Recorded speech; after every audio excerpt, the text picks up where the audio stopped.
Greetings and salutations, guys, and welcome back to the ALEuminati. Here for our second outing. Hopefully we won't be banned from YouTube for our first one. Well, we don't know yet, do we? We don't know yet. Not in a few weeks' time. We'll see. We'll know in a couple of weeks' time this goes up. But we're going a little bit lighter than last week. Last week we came in and hit hard, didn't we, with Paul McCartney dead. Yeah, and it was still fun. It was still fun. It was fun. I enjoyed that episode. It's a long-ass episode. It is a long-ass episode. So we're going to go something a little bit lighter this week. Yeah. With Do Simpsons Predict the Future? Yeah. I brought this up because I thought we should have something light and fun and things that people can get involved with. Then we can dive on that Simpson clickbait to grow the channel. Absolutely. You're probably people watching this video and are going, how the fuck did I get to this? But the watch like, I clicked on an article that says 30 times since Predict the Future and now I'm here. What's happening? Yeah. We manipulated the algorithm. We're not going for 30, are we? No, we're not. No, we're not. Fucking hell, we'll be here till next week. We've got about 15, I think. By the time we put them all together, we've got about 15. But yeah, this came about because your kids asked you to do The Simpsons. Well, they talk about The Simpsons, and I mentioned The Simpsons in the past, and they said, oh, well, what about The Simpsons? So I was like, is there something about The Simpsons? And they was like, oh, there fucking is. Yeah, well, there is. The theory is that The Simpsons have predicted the future so much that Matt Groening must be a time traveller. Is pretty much it, isn't it? I believe him. Let's send the video. So, and that's where you get all these lists of like 30 times Simpsons predict the future, 20 times Simpsons predict the future. Yeah. We've gone away, like we always do, we'll go away and look at our research independently. Don't normally look at each other's research before an episode, and it's completely unscripted as always. But this time, we've kind of looked at the episode, at our research, not what on notes we've got, just what ones we've picked out, what examples we've picked out, and we had quite a few that overlapped. I think we've got 15 of them with it overall. Yeah, we've got about 22 examples, but 15 overall, because quite a few overlap. Yeah. So I'm going to start off quite topically. Are you starting? Alright, okay. Let's see The Simpsons Predict the Future. So the first example I'm going to give is the Donald Trump presidency. Go hard or go home, eh? Go hard or go home. It seems quite topical for the moment, because is he getting a second term? Did he win the election? Did he lose the election? I don't know. But in season 11, episode 17, Back to the Future, The Simpsons predicted Donald Trump was president of America. Yes, it did. Because it's in a cabinet meeting, Lisa offhandedly, she's the president, and she offhandedly mentions we inherited quite the budget crunch from President Trump. So this was initially a reference to Trump attempting to run as a Reform Party candidate, but the words gained much more validity when Trump was elected in 2016. The week after the election, the reoccurring chalkboard gag at the beginning of The Simpsons read, "Being right sucks." Brilliant. So That's brilliant. I like that they have a joke at themselves there at the end. That's quite fun. That's brilliant. But quite that. They had an episode where Lisa says we inherited quite a budget crunch from President Trump. So Simpsons predicted Trump. Job done, isn't it? So firstly, did they inherit a budget crunch from Trump? Have they inherited, if Trump does indeed have to hand over the reins to Biden because we don't know what's happening yet,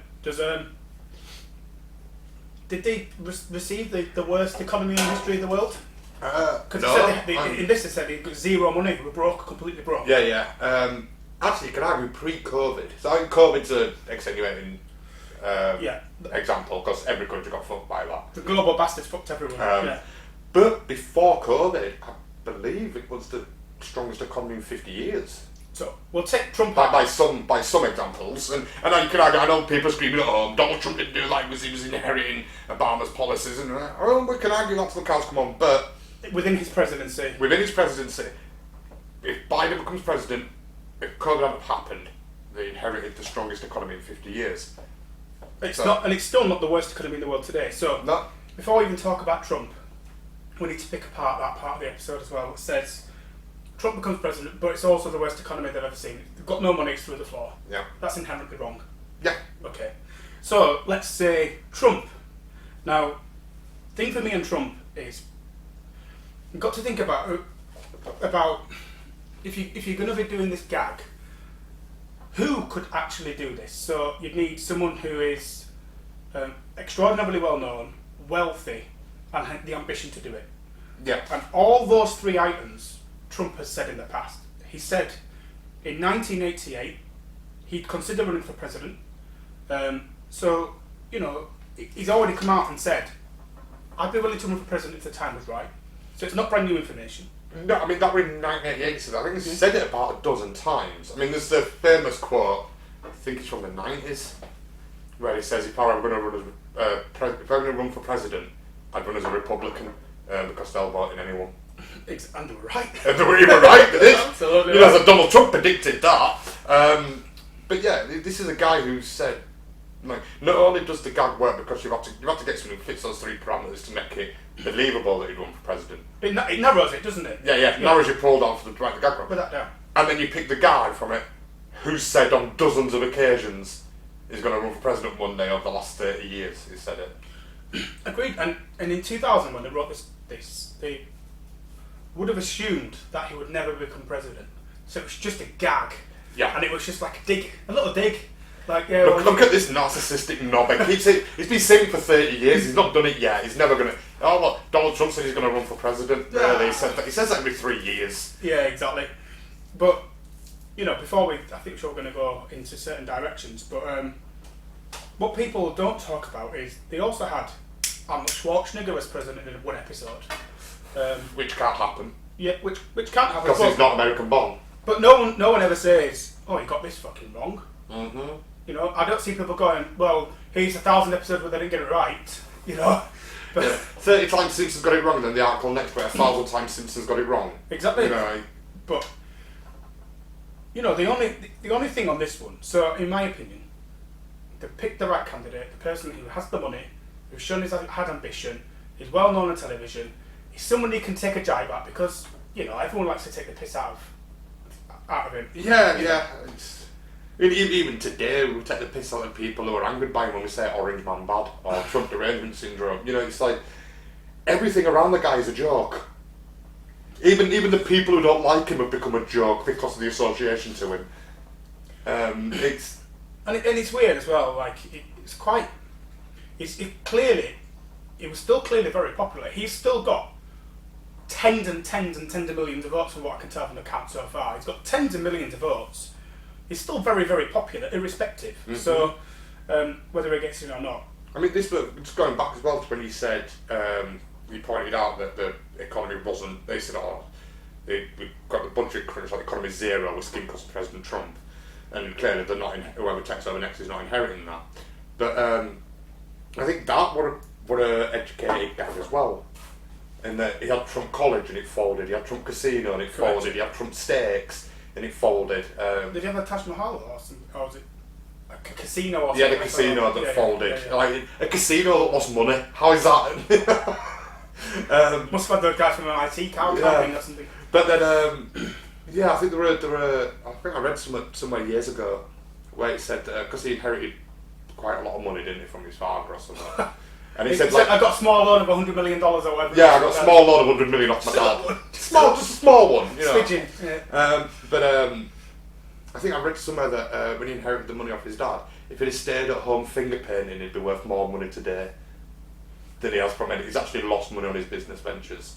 So that's the kind of thing where, you know, you're writing this gag, a guy who said he's going to run a dozen times, fix for the gag, but also every company he's had has folded apart from his golf course, I think it is. So still doing well for himself though. Oh yeah, but every company he's had has folded, so yeah, he's going to tank the economy. It fits perfect, and the joke writes itself. Yeah, of course, and they got it completely wrong. But the only thing that's a bit weird, I suppose it's actually explainable in a certain way. You're going to shout the elevator scene? Yeah. The escalator scene, sorry. Yeah. As it comes down, it's picture perfect. Mm-hmm. But is it life mimicking art?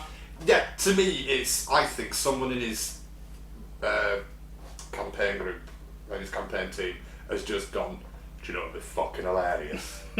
Let's get a freeze frame of that Simpsons shot when he comes down with Trump for president or whatever it is on side. Let's get a screenshot of that and let's recreate at the bottom of Trump Tower. I mean, that is 100 times more plausible than Matt Groening's come back from the future and said, oh, by the way, this is picture perfect. Mm-hmm. This is exactly what happened to Donald Trump. But it is eerily coincidental that they look very similar. But it could easily be. I personally just think it's just life imitating art. Someone's just gone. There's a lot of jokes, like Donald Trump's finally, he keeps saying he's running president, like, oh yeah, he's running, is it? Fuck, this time he actually is. No, well, he's not. And he was a bit of a joke candidate originally, before he started smashing the primaries, he was a joke candidate, really. He really was. People laughing at him. So, if everyone's laughing at him, let's put this whole Simpsons predicted the future, let's put it in their head that it's true. Or it could be we'll recreate, or it could be someone who's working on the campaign team who thinks, he's a big fucking joke, but I'm getting paid loads. Let's do this and you won't notice. Or do you reckon it could be quite smart and it's just like a big, fuck you. You thought I was a joker. Simpsons predicted it, now here you go. Yeah, is it? But does it put that thing in people's head, do you think, where it's like, oh, he's a joke of a president, he's a joke, he's not a president, and then you see that scene, which it's quite a famous escalator scene. It is, yeah. So you recognise it instantly when you saw it, and you go, maybe it's destiny, maybe he's going to be president. And it kind of plays like, oh, if you're one of these people that believes Simpsons predict the future, well, he must become president, and then suddenly his campaign becomes legitimate. Does he manifest destiny, or...? Yeah, he certainly got a wind behind him. Yeah. Certainly as he was running. But coming to this, I think this is probably one of the harder ones to explain, I thought, of all the things that I've gone through so far. But if we take into consideration, we've got, again, we're going over all ground, but a billionaire who says I want to be president, I probably will run at some point, who's crashed all his businesses before. If you were going to do this gag, this is an easy person to target. Yeah. It was the most unlikely presidential win. This is probably going to fall on its ass, similar to the Arnold Schwarzenegger thing, but it just happened to be. Yeah, I mean, it's to me, there's a bit of boy who cried wolf to it as well. I'm going to run for president one day. In '88, I'm going to run for president. And you go, ooh, really? That's interesting. Right, a businessman, no political background, I'm going to run. '90s, I'm going to run for president. All right, again in '90s. I mean, by the time you get to 2000, like he says in '99 he's going to run for president, everyone goes, oh, really? Are you? This again, you said this so many times now, we don't fucking know. No, well, let's have a fucking laugh. Donald Trump ran for president and actually got it. How fucked up is that? You know, the guy who says it 20 times, he's never going to do it. No, he just keeps saying to make himself, oh fuck, he went and did it. Exactly. Then he actually won. But I'm wondering what the future episodes will be. So if we start seeing episodes of The Rock saying, I'm going to become president, they've not predicted the future because he said I might go do it. Or you've got all these celebrities who said, I want to do it, I might want to be president. So they're just going to pick up on something that's culturally known at the time, possibly, or so it's like if they predict someone like Oprah or The Rock, that's not a prediction. There's a massive. Well, there was. I don't know if there is anymore, but there was a massive thing a couple of years back for Oprah to run, and I think she ruled out running. But she endorses political presidential candidates, but I don't think she'd run herself. Yeah. I think she said she's not interested. But The Rock has said he's interested in becoming president one day. Possibly, yeah. So, if you're just going to report on what people said before, potentially at some point one might come true. Yeah, I mean, basically all you do is from now till the next 10 years, you make a joke of every celebrity that says they're going to run for president. One of them is. And you'll be remembered for that one you got right, not the 9 that never did up with it. Correct. So, I don't think this has got any legs. Don't know about you. I don't think it has at all. I think it's a jab and a joke in it, a pompous windbag who's full of himself and keeps says he's going to run for president. And what about Trump? Yeah, him as well. But no, it wasn't like just every time he kept saying it when he would make himself relevant again. Yeah. They made a joke about it, that the boy who cried wolf type thing, and he proved them wrong. Yeah, I want to go to one of the earliest supposed predictions, and that was the Siegfried and Roy tiger attack. So this was predicted in 1993, and then in 2003 it happened where Roy was attacked by a white tiger in one of his shows. Yeah, so anyone not aware, Siegfried and Roy were a circus act, stage show in Vegas. Yeah, they became lovers, didn't they, as well? I wasn't sure, I didn't know. Yeah, so they were lovers as well. I didn't know that, I don't see how it's relevant either. No, it's just an interesting fact for people who don't know who they are. But they had Siberian tigers, the big white and black tigers, and they'd have them doing certain stunts on stage and stuff. It was sort of like death-defying, and this is amazing. And then in an episode in '93, The Simpsons go to Vegas, go see Siegfried and Roy, and Roy gets savaged by a tiger on stage. And then in 2003, it happened. Well, yeah, I mean, if anything... Straight up prediction there. If there was ever going to be a form of potential inevitability going to occur, you sticking your head in a tiger's mouth... 5 days, twice a day, for 5 days a week for 20 years. At some point, something's going to give. Yeah. You know, I think... Anybody who dices with danger, something bad's going to happen. And if you're dicing with animals, like fucking tigers, it's not a pussycat. It's a... Well, no, actually, I'm going to disagree with you, right? Because a tiger is very fucking similar to a pussycat. It's just a little bit bigger and a bit grumpier. And I mean in terms of, like, its fucking mentality, because I remember my grandma's cat, Charlie, soft as hell, really gorgeous cat, big fat fucker, house cat, never went out anywhere.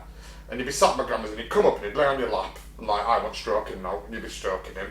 And then he'd roll over and he'd belly tickle, so I belly tickle, and he'd just like having a cup and chatting away to my gran and stuff.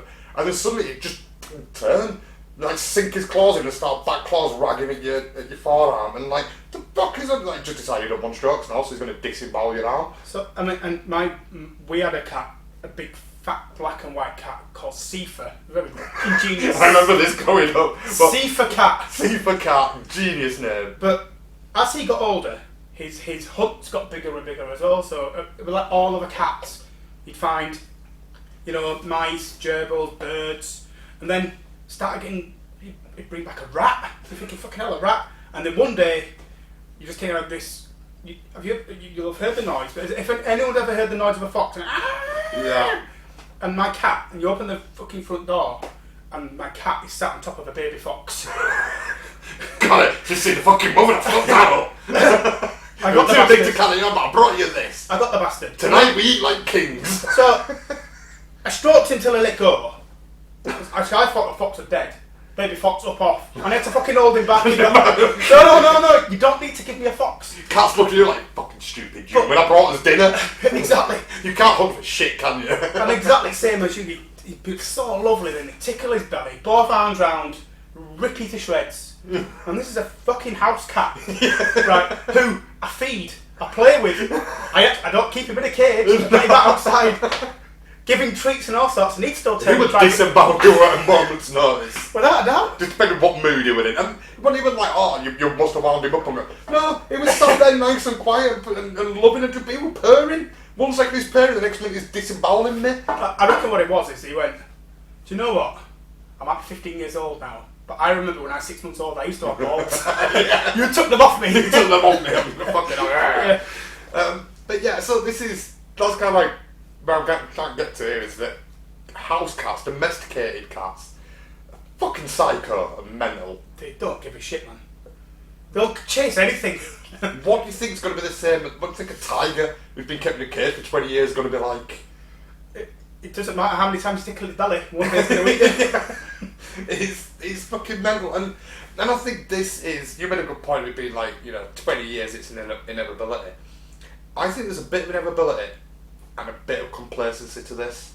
So I think there's, 20 years you've been doing this stage show, you're going to have your marks on stage, your little first trick, black crosses where you stand here, red cross for that one. And I think maybe I reckon they've got some kind of, I don't know exactly, I'm just trying to play this out in my head, that they've got somewhere you see him stood with the cat doing some kind of trick, and it looks like they're really close and it's death defying, when actually they're stood like that, 4 foot behind it, he's 4 foot in front of it. Good camera angle. But we're looking from the stage, they're right next to each other. And I reckon he's got maybe a step or two back from his mark. Because he's been doing this 20 years, he knows how to do it inside. I don't need to look at his mark anymore. He knows where he's supposed to stand. And he stood a little bit back, and the tiger's gone, fucking having you. That's it. Well, what his actual excuse was, or what the supposed story is they were on stage, and the tiger is a 7-year-old white tiger called Montecore. And what he veered off script. This is his own fault. So he went with a microphone to the tiger, fucking growling tiger, and said, "Say hello." Which has not been trained to do, or it's not part of the script. So it's gonna growl. Anyway, he bit his shirt, and he went, "Release!" Told it to release. And when he said release, he got really light-headed, supposedly, fell over backwards, And tigers went on top of him and went, good night. Hello. Been waiting 7 years for this, you fucker. But he supposedly said, so, Roy, he said, oh, well, actually what had happened is, just like a baby tiger, do you call them cubs, don't you? Yeah. So, he saw me in jeopardy because I'd fallen and I had a stroke. So he picked me up by my head to look after me and drag me off stage. They had to fight him off with a fire extinguisher, this tiger. Yeah, and all the claw marks down his side and all the fucking bite marks and injury and beat you 58 times. He was just trying to get a good grip to carry him into safety. Yeah, honestly, I promise. But for me, that just sounded more like he's trying to save his career. Like, no, yeah. I didn't scare this tiger. We didn't mistreat her or anything. He was trying to look after me. You know, he should try to save his career. There's no fucking way the tiger's trying to save his life there. That's the thing that annoys me with people and animals is that we anthropomorphise them. We put a personality onto animals, which I love. I've had this conversation before with a friend. She's got 2 cats, and she always talks to them. They're always sat on the like the banister. She comes in and Marinette, and she's like, "Oh Lord, you wait for me to go with you." And we've been up to the day, my mum is back right now. And I was like, yeah, you're sat there, and the cat's going, meow, meow. And you're like, let mommy put her back down and she'll feed you. Like, that cat's sat there going, you need to do your taxes, you fucking idiot. Your tax return is due in a week. Like, what are you blabbering about, you fucking dick? And you're going, oh, he's a gorgeous, he's a lovely boy, he loves me. And he's going, you feed me, I tolerate you. You know? That's cats for you. It's not unlike dogs. Cats go, I'll stay here just because you feed me. Yeah. I'm going to go out and do my own thing. I might come back once a day. Bring you back a fox. But you know, a dog, you know, like you get up to go and get a glass of water. Dog's like, where are you going? Can I come with you? This is brilliant. Adventure, yeah. I can't survive without you. But we do anthropomorphise animals. We put our idea of a personality onto them. Of course we do, yeah. And he's doing the same here. He's going, oh, it's just because he saw me down, he thought I would have dangerous, trying to get him into safety. No, you kept him in a cage for 7 years. You've whipped him until you're base to do these tricks. You've gone down, you're in range, and he's gone, my turn. Exactly, last. You know, it might only take you 10 seconds to get that whip out and all that tranquilizer gun and get me, but it's going to be a fun fucking 10 seconds. Exactly, I've got my mouthful of head here. You know? It's like, it might take you 10 seconds to get me shot and put me to sleep, but how many seconds of biting can your head take? I don't know what happened to the cat afterwards, obviously, but to go back to the cartoon, because you are a cartoon, predicted something in 1993 that was extraordinarily likely to come true. It's like saying Evel Knievel might break a bone. Yeah. You know? It's like, you know, because you saw him break his bones and some of the cartoons. I reckon someone's going to climb Everest and die doing it. But you know, it was inevitable. I keep saying that word, but it genuinely was. Circus things happen all the time. Elephants escape. You can put so many safety measures in place, but if you're going to be incompetent, you're going to be complacent, then those safety measures, you know, I was saying like being in front like a stage camera angle or whatever, just as a kind of, this is as safe as you can get because the tiger can't reach you from here, but it still looks good from the audience angle. And if you've been doing 20 years and you step back a little bit and that tiger goes, I can reach you now, it's not your safety measures that have failed, it's your complacency, your incompetence. And again, going to a tiger with a microphone going, say hello. Oh, that fucking on, please. Who are you? But also, the other side of it as well is, this is just another gag to be written. It's like, oh, right, Simpsons are going, like, so you can imagine the writer's room sat on a table going, right, Simpsons are going to Las Vegas. What they're doing in Las Vegas. So they're going to Las Vegas, what they're doing in Las Vegas. Well, I've got to see Siegfried and Roy. They've been on stage for 20 years at Vegas, at the Mirage, wasn't it? Yeah, Mirage Hotel, They've been on that, I think, the longest, or Celine Dion overtake. I think Celine Dion might have overtaken them now, but at the time, they were the longest. Both of them are wonderful watches. Yeah, they were the longest serving residents at Las Vegas. Wow. So you're going to go see them, because everybody goes sees them. That's why they've been there 20 years. Right? So, alright, so let's go see Siegfried and Roy. What happens? Oh, well, they have these tigers and they do these tricks, and like, I don't even think the tricks that are in the cartoon are on stage. Like, no, they get to jump through a flaming hoop. Oh yeah, I don't think they went that far. And that's not on stage, you know. So they're like exaggerating. But then, question like, right, so they go to Vegas, go see Siegfried and Roy. That's what everyone does. Would it be fucking nice if the tiger mauled them though? Yes. Yeah, that never happens. Yeah. Like, oh, you travel, your one family vacation, you travel the length of the country to go, because we don't know how far away Springfield is, because we don't know where it is. No, they've tried to show them the map a couple of times, someone got in the way, but... Yeah. So it's like, oh, the crew have travelled the entire length of America to go to Vegas to see Siegfried and Roy, just to see them get mauled by tigers. That's funny as fuck. Put that in. And it is believable that it happened, because it's gonna happen at some point. Yeah, I mean... And it did. Nothing more than just embellishing on something they've seen. It's that thing that you play with fire, you're gonna get burnt. 100%. I play with the tiger, you're gonna get bit. Yeah, pretty much. It's just the way it works. Oh, they didn't mean to do it. My tigers love me. Yeah, you whip them and keep them in cages. I'm sure they fucking love you. Oh yeah, absolutely love you. Yeah, it won't be confusing for a tiger at all to like jump through a hoop and have like fucking 10,000 people cheering and hollering and whooping. Like, yeah, the tiger loves that. And just as we said though, you know, we all know cats have all had cats who've been bred to be house cats, but they've still got that innate urge to go home. No matter how domesticated a cat is. I mean, it's the reason we have even as domesticated cats. I don't know what you do in the UK, around the world, but in the UK, we have a cat called has a little bell on it. Do you know why? So fucking know where it is at all times. No. Why is that? It's to stop it killing stuff. So when it goes out and it like sees a magpie or a baby fox in your cat's case, and it sees it and it's getting ready to pounce, as it goes to pounce, the bell starts ringing. So it gives the animal a little bit of advance warning that, you know, the cat can't stalk up because the bell just rings. I just imagine the bird going, I can hear a bell. Can you hear a bell? Can you hear a bell? Can you hear? Fuck! Exactly. But no, that's the idea. That's why we put cat bells on. That's why we put bells on cat collars, is just to kind of give wildlife a fighting chance that, you know, a little bit of noise to kind of startle it before the cat rips its head off. It doesn't always work. It doesn't always work, no, but that's the reason we put them on. So we put a bell around your neck. Even though they're domesticated and gorgeous and lovely pets, we still put a bell on them to stop them killing shit when they go outside. Exactly. You know what I mean? It's like... And I've never put my head in my cat's mouth. No, I have. I don't think I'd trust a cat with it, let alone a tiger. So yeah, I think we can safely say that's done. We think this is bullshit. Well, it's not bullshit. It's well, it's not a well-written gag. It's not a prediction. It's you wrote a joke about inevitability. Like, this inevitably happened. You can believe it had happened. When someone went, oh, Roy got fucking mauled on stage, like, fuck, that's shocking. You just went, really? That happened before? Like, this is the first time. Most of us are sat there, man, I don't know if it's an actual genuine reaction around the world or just because we're sick. I'm going to talk about this with my friend at the time, my housemate, and just going, fucking get in. Well done, Tiger. When I heard about it, it's like, how did it take this long? Yeah.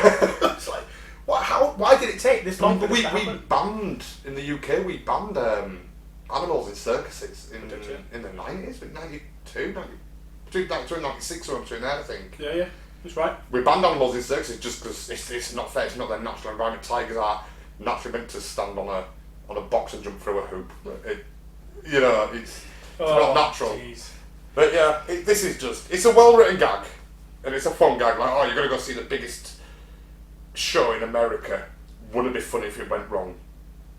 And how would all the family react? But Lisa would be mortified, Bart and Maggie would be laughing their heads off. I can't say it was funny, but I also can say that I could have written that quite comfortably.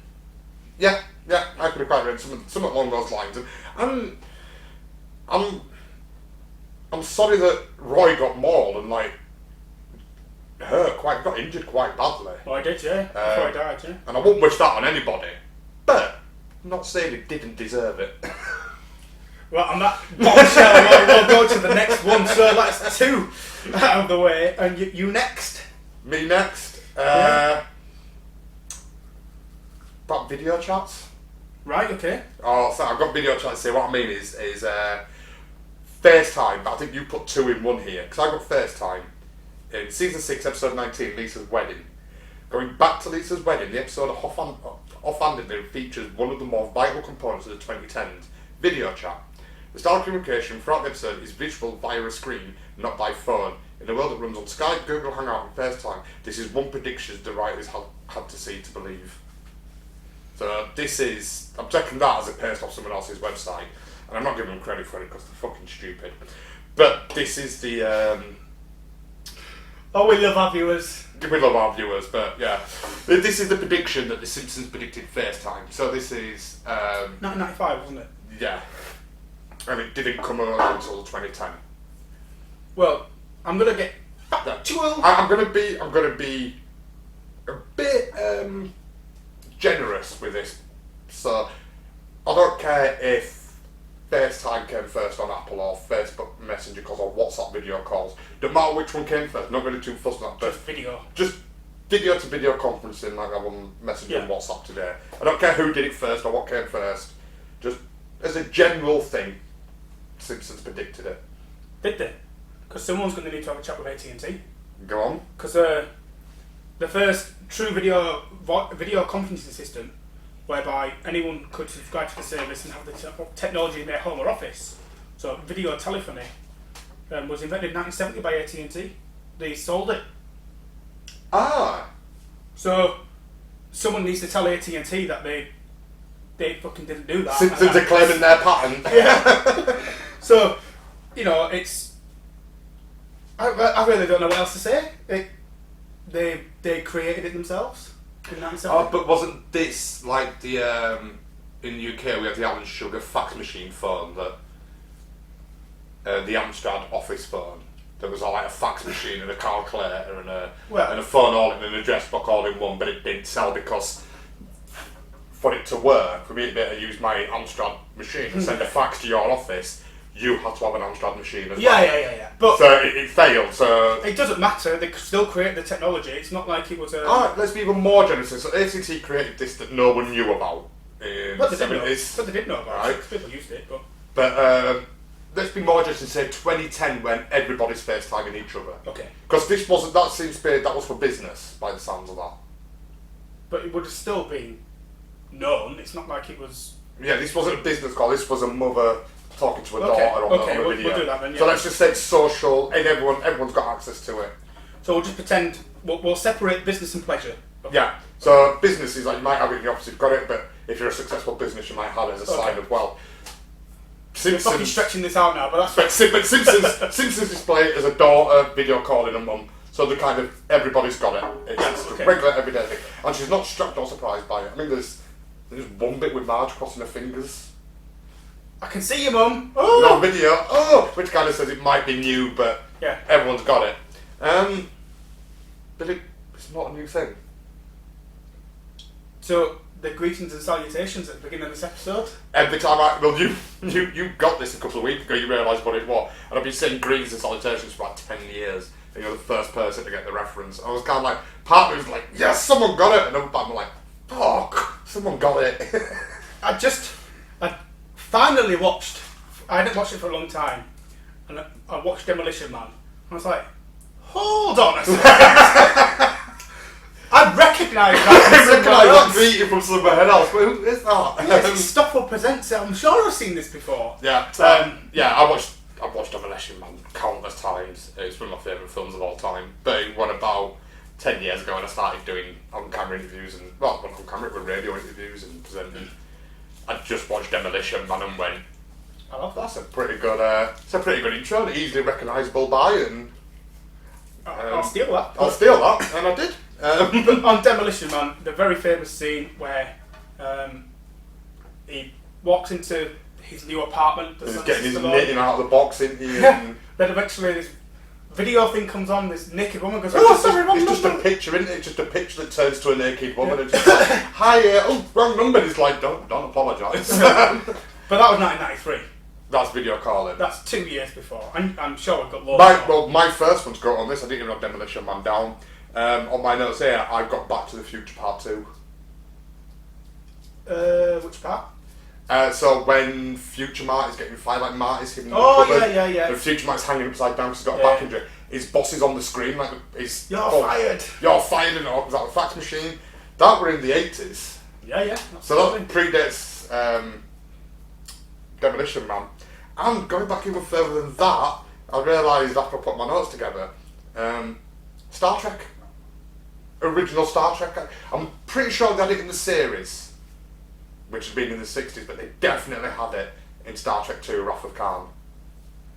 I have to believe you on that one. Where it's kind of, there's Klingons approaching on screen, or Commander so-and-so's Commander says hailing us on screen, and you see Kirk sat in the captain's chair on the bridge with a cigar and a whiskey. He's talking to the big fucking viewing screen, and you can see the captain on the ship, and they're talking to each other. It's like that's exactly the same. I'm pretty sure that's been around. I'm pretty sure that was in this series in the 60s. It was definitely in Wrath of Khan. So I remember Khan and Kirk talking to each other over the screen. So that's in the 60s. Thunderbirds did it as well. Yeah. Because we used to come up on Thunderbirds, we used to talk to each other, and so it means nothing to me. This isn't a prediction. This is a sci-fi trope. Exactly. We debunked the other two as well-written gags. This is just an overused sci-fi trope. Like nearly every sci-fi show has it. Of course. It's, for me, like, this is just, I don't really think we need to talk about this anymore. This is done, it's very, very simple. They've used it, as you said, a sci-fi trope, but it's been done countless times before. Yeah. So what about then the same episode where they predict smartwatches? Sorry. I think I had something in my throat then. Well, James Bond had one in Octopussy to start with. But, they had the smartwatches in this episode where they're looking at just like wearable tech. And it was like, oh, well, in the same episode, Lisa's wedding, they predicted, the use of smartwatch. But, we've seen... So firstly, we'll do it the other way around. We'll go down pop culture first. So James Bond had it in Octopussy. He was definitely wearing wearable tech. He was... and there's going to be loads and loads more. The first two come to my mind are Saturday morning kids cartoons, Inspector Gadget and Mask. I love Inspector Gadget. Inspector Gadget's amazing and one of the best theme tunes of all time. But he had the little watch with a speaker on it. And, didn't it have a little satellite pop out? And the radar dish pop out or something, didn't it? And stuff. Mask had it where Mask was sort of like... not the Jim Carrey mask. Not the Jim Carrey mask. Fuck off. The proper mask. The cartoon mask. It's amazing. There's hopefully... Please, Hasbro have been teasing a Mask film for the last 8 years, and I really want to see that. It was supposed to. They were going to bring it out. They were going to tie into Transformers, but Bumblebee failed the cinemas. So they were going to reboot Transformers with Bumblebee and the they did Mask. well. And it did. Bumblebee was actually a good film compared to the rest of the Transformers. Just not a good seller. But yeah, they were going to bring Mask. So I'm really hoping we still get Mask. But this were, if you remember, there were a secret agency who based in Boulder Hill, which was a petrol station that transformed into a military base with guns on it. Right. And all their cars would have a Jeep, and the front would pop up and a jet ski would come out, or a motorbike, and the back would come up and it'd be a helicopter. It was basically like every cartoon in the 80s that we love was made to sell toys. It was like, that's a car that's a bike that turns to a helicopter! And then straight after the episode ended, in shops now, with this new bike that turns to a helicopter! Wow, I must have it! But they had one. You get one. But they had watches where they were all like normal jobs, like lifeguards or construction workers or something, and they'd be doing something on site, and the phone would beep, and they'd look down, and instead of the time, it'd be flashing a picture of their mask. Oh yeah. And they'd hit it and run off. That's a smart watch. And that's exactly how you probably see me already in this video. I got a message through. Keep stopping. Yeah. Just keep stopping your car from turning into a fighter jet or something. Fucking stay outside. It's not room to take off on this street. Stop it. But no, it's an amazing cartoon. But that's essentially a smartwatch. Again, this is another thing. We could probably talk and bring up loads and loads of options about when this has happened before. There's no point. John 90 did it as well. Yeah, we could go around in circles on this. I'm sure, but ultimately there was many, many, many more before 1995 of smartwatches. So again, same as FaceTime/video conferencing, calling, or all that scenario. Smartwatches in the same episode. Neither of them were predictions. Yeah. No, it's a sci-fi trope that's been used a lot. It's how do you predict the future? Something that we have today that's got a futuristic edge on it. Or it's a watch, but you can talk into it as if it's a phone. You can see your messages on screen. It's what we've got now, so you know what it does because we have them now. But this is what it does in the future. In the future, it'll be 5 things in one. That's what sci-fi tropes are. It's how they're successful. It's how sci-fi is successful. So yeah, I mean, I think the first time I've ever seen video conferencing, and I'm going to be someone's going to call me wrong in the comments here, so please prove it and show me I'm wrong. But I'm going to say Star Trek in 1960s, the original series. Someone's going to come with some like obscure episode of the Twilight Zone in 52 or something. How much Thunderbirds? Was that 70s? That was late 60s, early 70s. I think Star Trek was 67. Right, okay. So Thunderbirds might have put Star Trek to it. But do you think they might be close? Doctor Who. Who? Yeah, exactly. Right. I reckon Doctor Who's on video conferencing in the TARDIS. Well, it just fly around in a fucking telephone box. So Yeah, I'm pretty sure William Hartnell might have had it. That's just come to my head right then. Yeah, I'm going to change it. I think it was William Hartnell's Doctor Who was the first time I saw teleconferencing. Tell us in the comments. But yeah, interesting to see what actually was. But yeah, that's debunked. Yeah, so we've talked Siegfried and Roy, Facetime, smartwatches, and Donald Trump. So next one I'll probably bring up is the NSA spying scandal. So in the Simpsons movie in 2007, they predicted that the NSA was spying on us. Mm-hmm. Supposedly this was a prediction, which is quite funny because when I was young, I was told I was being spied on all the time. Not just about Santa Claus or all the neighbours, you know. But no, it's like say you can first it comes to mind George Orwell's 1984. Big Brother's watching you. Yeah, of course. Cameras everywhere and everyone knows what you're doing. Yeah. One that comes to my mind is Enemy of the State, you know. Oh crap, yeah. Gene Hackman and Will Smith. Amazing film that. Well, they just simply said, you know, since the invention of mobile phones, they can just take your calls out of the air. You don't even need to, steal your data there and then. You don't need to wiretap anything anymore. So that was 97, I think, that movie. There's a thing in the 90s where the term air-gapped computer came about in the 90s. I've never heard of that. So an air-gapped computer is like a laptop that's never been connected to the internet. Oh, right, okay. So then it can't be tracked. Because even if it's connected to the internet, once just to download some drivers for it, then it's... I suppose with no GPS or yeah. anything like that, yeah. So there's basically air gap, there's a gap there between the computer and the internet, so it's never been connected. Air gap became a regular, not popular saying if you've not heard it, but yeah, an air gap computer was a thing in the 90s. I'm just a simple Yorkshireman. But yeah, I mean I have got an air gap between that ear and that ear. But no, this again is a sci-fi trope. Government's always spying. It's how many TV and movies have there been where X-Files, the shadow government who was spying on and knew what you were doing. 100%, yeah. I mean, this could have simply been lifted from that, but I mean, they didn't say in that prediction. They didn't say Edward Snowden in it. No, but Snowden came out in 2013 and specifically stated here's fact. Yeah. But so many people before that have said governments are spying on us. And what were they even spying? Were the NSA in the Simpsons episode? Were they even spying on everybody? Because I remember it's been Marge says they're spying on us. NSA spying on us. There's a guy in the thing going, oh, they've caught us, and I think just listening in on I remember when she goes to the NSA headquarters and she's walking past and it's just a computer like America's top 10 most wanted and they're listening in on them. There's other jokes, I don't know if it's the same episode, I don't have to watch that many Simpsons. They do blur. They do blur a bit. But I remember one where, you just remember where they're outside in a flower van, like they're florists. And the guy goes, "The nonsense, go!" And the van drives away, then another van pulls up piano tuners. Yeah. Listening again like a different van, the world. I can't remember which one that is, but yeah, I definitely remember that. So it's not a new thing, the government spying on us. I mean, fuck's sake, we have a conspiracy channel.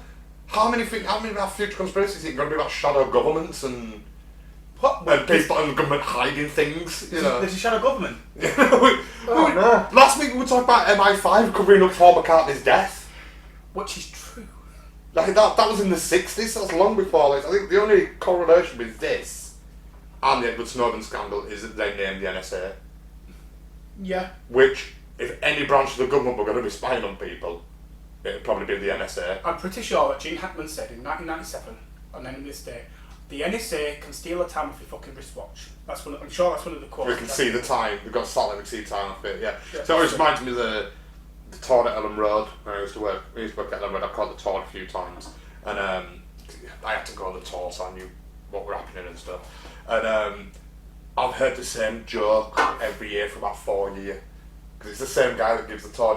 He shows you in the surveillance box that the police use. All the cameras in the crowd and stuff. And, goes, and we can see it. If you flick a coin at the top of Beast Hill, we can tell you if it's heads or tails. That's his little joke that he uses all the time. Like, it's 40,000 people, we've got to be able to pick them out, be able to identify them. And his way of bragging on with the cameras is he has that little joke. So if you stand at the top of Beast Hill and flick a coin, we can tell you down here if it's heads or tails. We need to go to a casino, don't we? Yeah, it's like that. It's funny when you first do it, and then it's like, hear it 3 times a year. Every year for 4 years, you're like, if you flick a coin, yep, there it is, it's still using that. Maybe that's like Trump's casino failed because he had his he had his cameras and they were seeing what it were going to be. Yeah. This is, again, sci-fi trope. It's how, it's in the public zeitgeist, isn't it? The government spying on you, government's watching you. And the the NSA were the organisation which is most likely to do it. Yeah. Well, wasn't the law, and I don't know if it's the law anymore, and I don't even know if I'm just making this up, but I'm pretty sure the law of the NSA was you're not allowed to take homegrown data, but you can spy on the rest of the world. That's the whole point of the NSA. Yeah. I mean, that was the thing, they were spying on it. Because the one, and their argument was, we're not spying on individual Americans, we're spying on all Americans. Because the one, like, tapping your phone and listening to your conversations, they were just taking every bit of data that went through the internet, so your voice calls, your emails, and it just massive data and just went and just got like sorted through for trigger words and stuff. Yeah, that's right. We have the same with Men with Hill. Near us. Up in Harrogate. It's a listening post. Yeah. Big golf balls, aren't they? I remember as kids, we in the paper, I think it was the Sun, the shit rag that is the Sun. Toilet paper. Printed like the 10 words that Men with Hill look out for on calls. Like, they don't listen to your calls, but the telephone system's automated, so if you say these words, it automatically triggers Men with Hill, then it starts listening.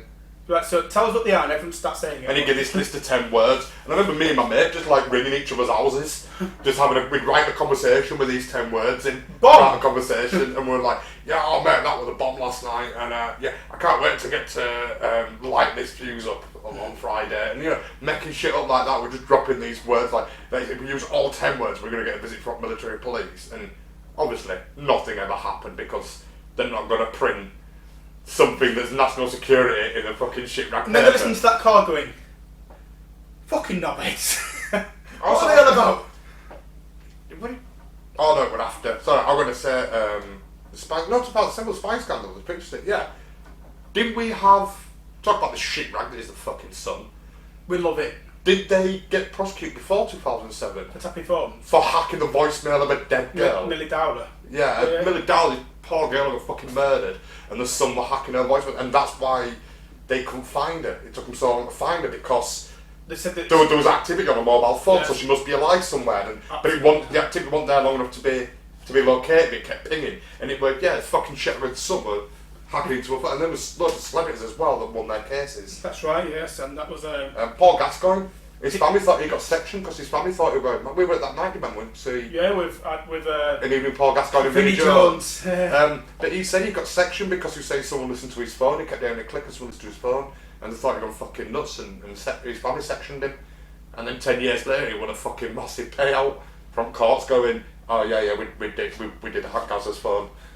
And which popular celebrity person who sits on TV channels today who's not been put in through court or go to prison did it? Yeah, Mr. Piers Morgan was he? Well, let's be honest here, for legal reasons, he didn't do it. He did not do it. He was the boss in charge of everybody who was doing it. Yes. And he says he knew nothing about it. Okay, and if he knew it, he'd have put a stop to it. So, I mean, but in my opinion, if your staff think it's okay to go do that, one, you're responsible for your staff, so I don't care if you knew about it or not, you should have been prosecuted because it's your staff doing it. And two, if your staff think it's okay to do that, what kind of fucking office are you running? Yeah, just like, don't tell me, just do it. Yeah. Is it a case of you've got sleazeball, you're hiring the sleaziest fucking dirty smear merchants, or are these people who are doing things that they know are despicable but have to do them just to keep the jobs? Yeah, so to make this very clear, this is just our opinion that this might have happened. Yeah, this is conjecture in my opinion. It's the disclaimer at the front of the video. So, fuck you, Piers Morgan. We love you, Piers Morgan. Nah, he's a fucking cunt. And if you want to shout about us on Twitter, please do. More people get to know we exist. Cheers, pal. But, yeah, NSA spying scandal. Bullshit again. Well, no, they do it, but they didn't predict it. No, they didn't predict it. Yeah, It's a sci-fi trope that's been used plenty of times, and we've seen hyper. I think it was like maybe 2005 was the sun case and stuff. So that's kind of high profile. You can see how people hack phones and stuff. And yeah, I mean, if reporters can do this, what can the government do? I'm pretty sure that a mobile company that I used to work for, if you called someone's number and not set a PIN code, it was just set as 0000, you could just go in and change their PIN. Yeah, well, this is how they did it. You just into it with hash, change their PIN, have a listen. Yeah, this is how they did it. They got people's phones by changing the PIN codes. And it wasn't particularly secure back then. no, they're going in just to dial in 000, no 001, 002 until we got a hit with it. Right then, I guess we've done that one. Have you got any more? Three-eyed fish. The three-eyed fish. So Blinky, the famous three-eyed fish from the beginning of every episode, like jumps out. Was he the first conspiracy? He was the. I don't know if he was the first conspiracy. What year was it? This just says season 2, episode 4. Two cars in every garage. Season 2 is definitely the earliest one fish. we've got. I think I've not got anything earlier than season 5. I think. So Blinky is a three-eyed fish that has been used by major news publications linked to the commentary on nuclear waste and mutation. Right. But so I think he's been in Simpsons from day one. Yeah, probably. And I think it's being used by other agencies, like licensed from The Simpsons, to be sort of like, major news publications will have like a toxic spell and they'll have a picture of Blinky from The Simpsons on it just to make it a bit light-hearted. Oh, Fukushima. Oh, Fukushima, here's Blinky from The Simpsons, it's good, we can laugh. Like, no, this is really fucking serious. But... What are you looking at? Making sure we're recording. Yeah, make sure we're recording still. So it's happened before. I'll say it again. It's happened before. It's happened before, it'll happen again. But yeah, so this became a thing in 2011 when fishermen caught a three-eyed wolffish in a reservoir that feeds near a nuclear power plant in Argentina. Again, can I say that word? Inevitable. Because if you're around nuclear waste with animals that can evolve extraordinarily quickly or mutate very quickly and birth. It's not like humans where you have to wait till you're 20, have a kid, wait for them to grow up. It's like fish just go through constant. So their DNA could change very, very quickly based on nuclear. Yeah, because you've got such a high spawn rate. We have one kid every we have one kid a year essentially. I'd have 38 No, kids. but the most we could have is one kid a year from the age of 18. Yeah, back in as a woman, yeah. Suppose you could have more if I got irradiated as an 18-year-old man. I got irradiated, and then I could have. Well, you could have got more than if you've got 100 women, you could knock up 100 women in a week. But yeah, that DNA is passing on to mutate in different ways. But fish generally have a quicker spawn cycle. They have a shorter life cycle than us, therefore a much bigger spawn cycle. So you're going to see it in aquatic animals very quickly. Yeah, well, a mutation that's taking 100 years and us might take 10 years in a fish. Yeah. That's what I'm saying. And again, I suppose it's because it's a three-eyed fish and it's near a nuclear power plant, near Simpsons, and I think this is I've seen so many. Again, I'm going to go into sci-fi tropes. So movies such as one of my favourite B movies of all time, Zombievers. What the fuck is Zombievers? Before you start, this sounds fucking nuts. A zombie beaver. Is that what it really is? Yeah. So basically, a zombie fucking beaver. Toxic waste falls off this truck and rolls down a hill into a river, and the beavers are building a dam. Then it gets caught in the dam, and the barrel starts leaking, and then these beavers just start attacking people.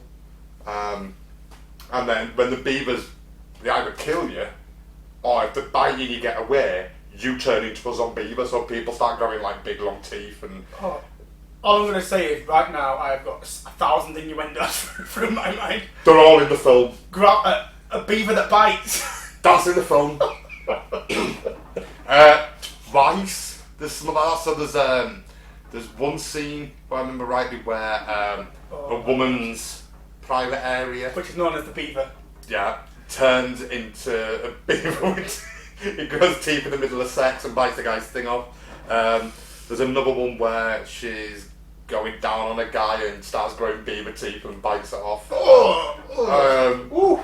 Even the theme tune isn't like the tune at the end for the end credits is amazing. It's like this really chilled out lounge music, like jazz lounge music. Can I see what this got rated on IMDb? Because this sounds fascinating. It is fantastic. It's one of the greatest shit films ever. It's not a shit film. It's fantastic. It's just a B movie. It's brilliant. But the tune at the end of the credits is going, the beaver's chewing through the walls, your girlfriend's biting off your balls on beavers. Well, I'd advise people just to click this to get that as your ringtone. Yeah. There's a great bit where this old couple sat and he's stroking the Labrador outside of his chair. Camera cuts away, cuts back, and he's stroking a zombie beaver. Do they just like turn in the blink of an eye? Yeah, like it starts off right at the beginning. They're swimming in this lake, and then the beavers start attacking them. So they run to there, and there's this great bit where this woman goes mental at one of the blokes. It's like high school kids in a cabin, right in the woods for the summer kind of thing. And it got a respectable 4.8. Yeah, it's good. I was expecting a 2.1. But like that scene there, you can see where they're in the lake, they run away from the beavers, and this one lad just turns around, picks up the Jack Russell and throws it in the water to slow the beavers down. Oh, fuck me. Fuck a duck or a beaver in this occasion. I was expecting this to be like fucking Sharknado or something. No, this is better. It came about because of Sharknado and Mega Shark and stuff like that, but it's brilliant. It's an amazing. Please go. We're getting no money for this, other than I just think everybody should watch Zombie Beavers. I'm going to go watch some Beaver for the beaver that bites. But that came about from nuclear waste. Going back to the 80s, I remember the Traumaville movies. They were nuclear waste. Garbage Pail Kids. Do you remember them? I know their name. I cannot picture. So it was like little girls and like sisters and stuff, like Cabbage Patch Dolls. Yeah, and they went evil. And then they had like all these Cabbage Patch Dolls that got hit by sewage, like nuclear toxic waste, and then they grew into these evil stuff, like full of snot and they'd been bins and so it was sort of like, let's make Cabbage Patch Dolls appealable to young boys because they look bogies and poo and rubbish. Who doesn't like bogies and poo? Actually, talking about radiation and mutations, comic books. Oh, there's loads of them. Spider-Man, bitten by a radioactive spider. Correct. Hulk, hit by gamma radiation. Fantastic Four, cosmic radiation. With the Flash, was it? Flash was covered in chemicals while hit by lightning. Alright, okay, I'm fucking bit off there. I don't think DC had. I think just Marvel. I think nearly every Marvel character is created by the vast majority of them are created by some form of radiation, but I don't think DC have any that were created by radiation. Is that right? Marvel might just be really lazy at the beginning when right, so we've got this guy who swings he's got powers, he's got this proportional strength of a spider, and he can cling to walls and he can swing around on webs. Right, Spider-Man, brilliant. Right, how do you get his powers? Radiation. We've done radiation. Like, can't you just bitten by a spider? Oh, cool. But why did the spider? A radioactive spider. We're back to radiation again, Stan. And they probably ripped off Godzilla. Yeah. Well, yeah, Godzilla, both from radiation. Geiger, whatever his name is. Yeah. So, yeah, it's things being mutated by radiation. And I always thought Mr. Burns was a kind of a joke of like how shit he runs his plant and how much how little he cares for safety. That it's radiation burns. There was that episode. Yeah, brilliant. I didn't notice that, but there was that episode before, I'm sure, where it was the X-Files episode where he's running through the woods, glowing in the dark, all fucking high as a kite. Or fucking, because it's all green, but you've got radiation exposure. Was that radiation exposure, or was that because he'd not taken his medicine or something? Well, I'm sure Smithers had to dope him up with something. That's why his eyes were all in 4 different directions and they were all green. And he was really loving and liked everybody. And they all thought it was an alien. Yeah. But yeah, that's from radiation and shit. One of the Simpsons movie, they put a dome over them because the power plant, because I had one Green Day playing a gig on a floating raft in a lake. Full of sewage or... full of toxic waste, he'd choose a thing. So it's like, the running joke is it leaks radiation into the water. And was this, are safety measures in Argentina lesser than what they are in Europe and America? So are they allowed to put more radiation into water, more toxic waste into water where we're not here? And did this plant have a leak in 1991 and we catch a fish in 2011, which is 20 years of breeding? I would also say that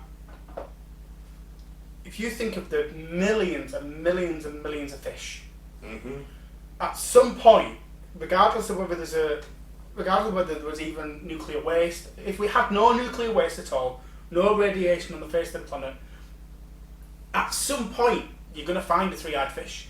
You're going to find a fish with two fins. Yeah. Humans, we have mutations constantly. People with 6 toes and...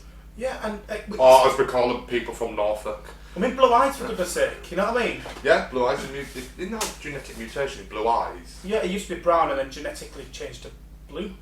I think brown was the dominating one, wasn't it? The being blue a defective gene, I think it is as Something well. like That's why we've got blue eyes, because we're a defective gene. Yeah, so we have mutations constantly. Now, yeah, don't get me wrong, I don't see many cyclopses walking around or things like that, but you find people born with one eye. Yeah. Or, you know, it happens, right? So eventually, for something that can spawn very, very, very quickly, you're gonna find it. Now, in power plant, the quickest way to see mutations is through genetic defects. Yeah. So you see it with incest in humans causes massive genetic defects. Some cultures marry first cousins, and that causes genetic defects in their kids. When you have, if you breed dogs, German shepherds, you breed German shepherds, become, you get, if you breed a dog and then you breed the puppies with its mother, you get instant genetic defects instantly. That's a mutation.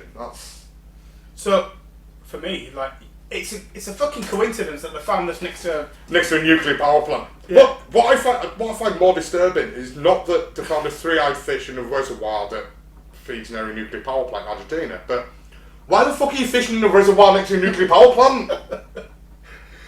Because what they're thinking is if you go swimming in it, they might get 2 dicks. So, I don't know. But I fuck like Hulk. I want to see that zombie beaver movie. For loser, I've still got one. I don't know. Yeah, but why would you fish in a reservoir next to a nuclear power plant? That gets me.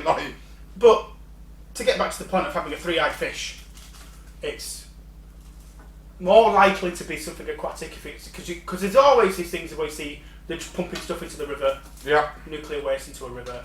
You very rarely see them sticking them on a rocket and flying into space. It's always pumped into a river. So yeah, because it goes out to sea and yeah. I mean, remember our beaches in '90s, our seas in '90s were just shit because we just pumped so much crap and sewage into them. Fucking awful. Like, I remember going to Blackpool as a kid and you couldn't go in the sea. Oh, can I go in the sea? No, you can't.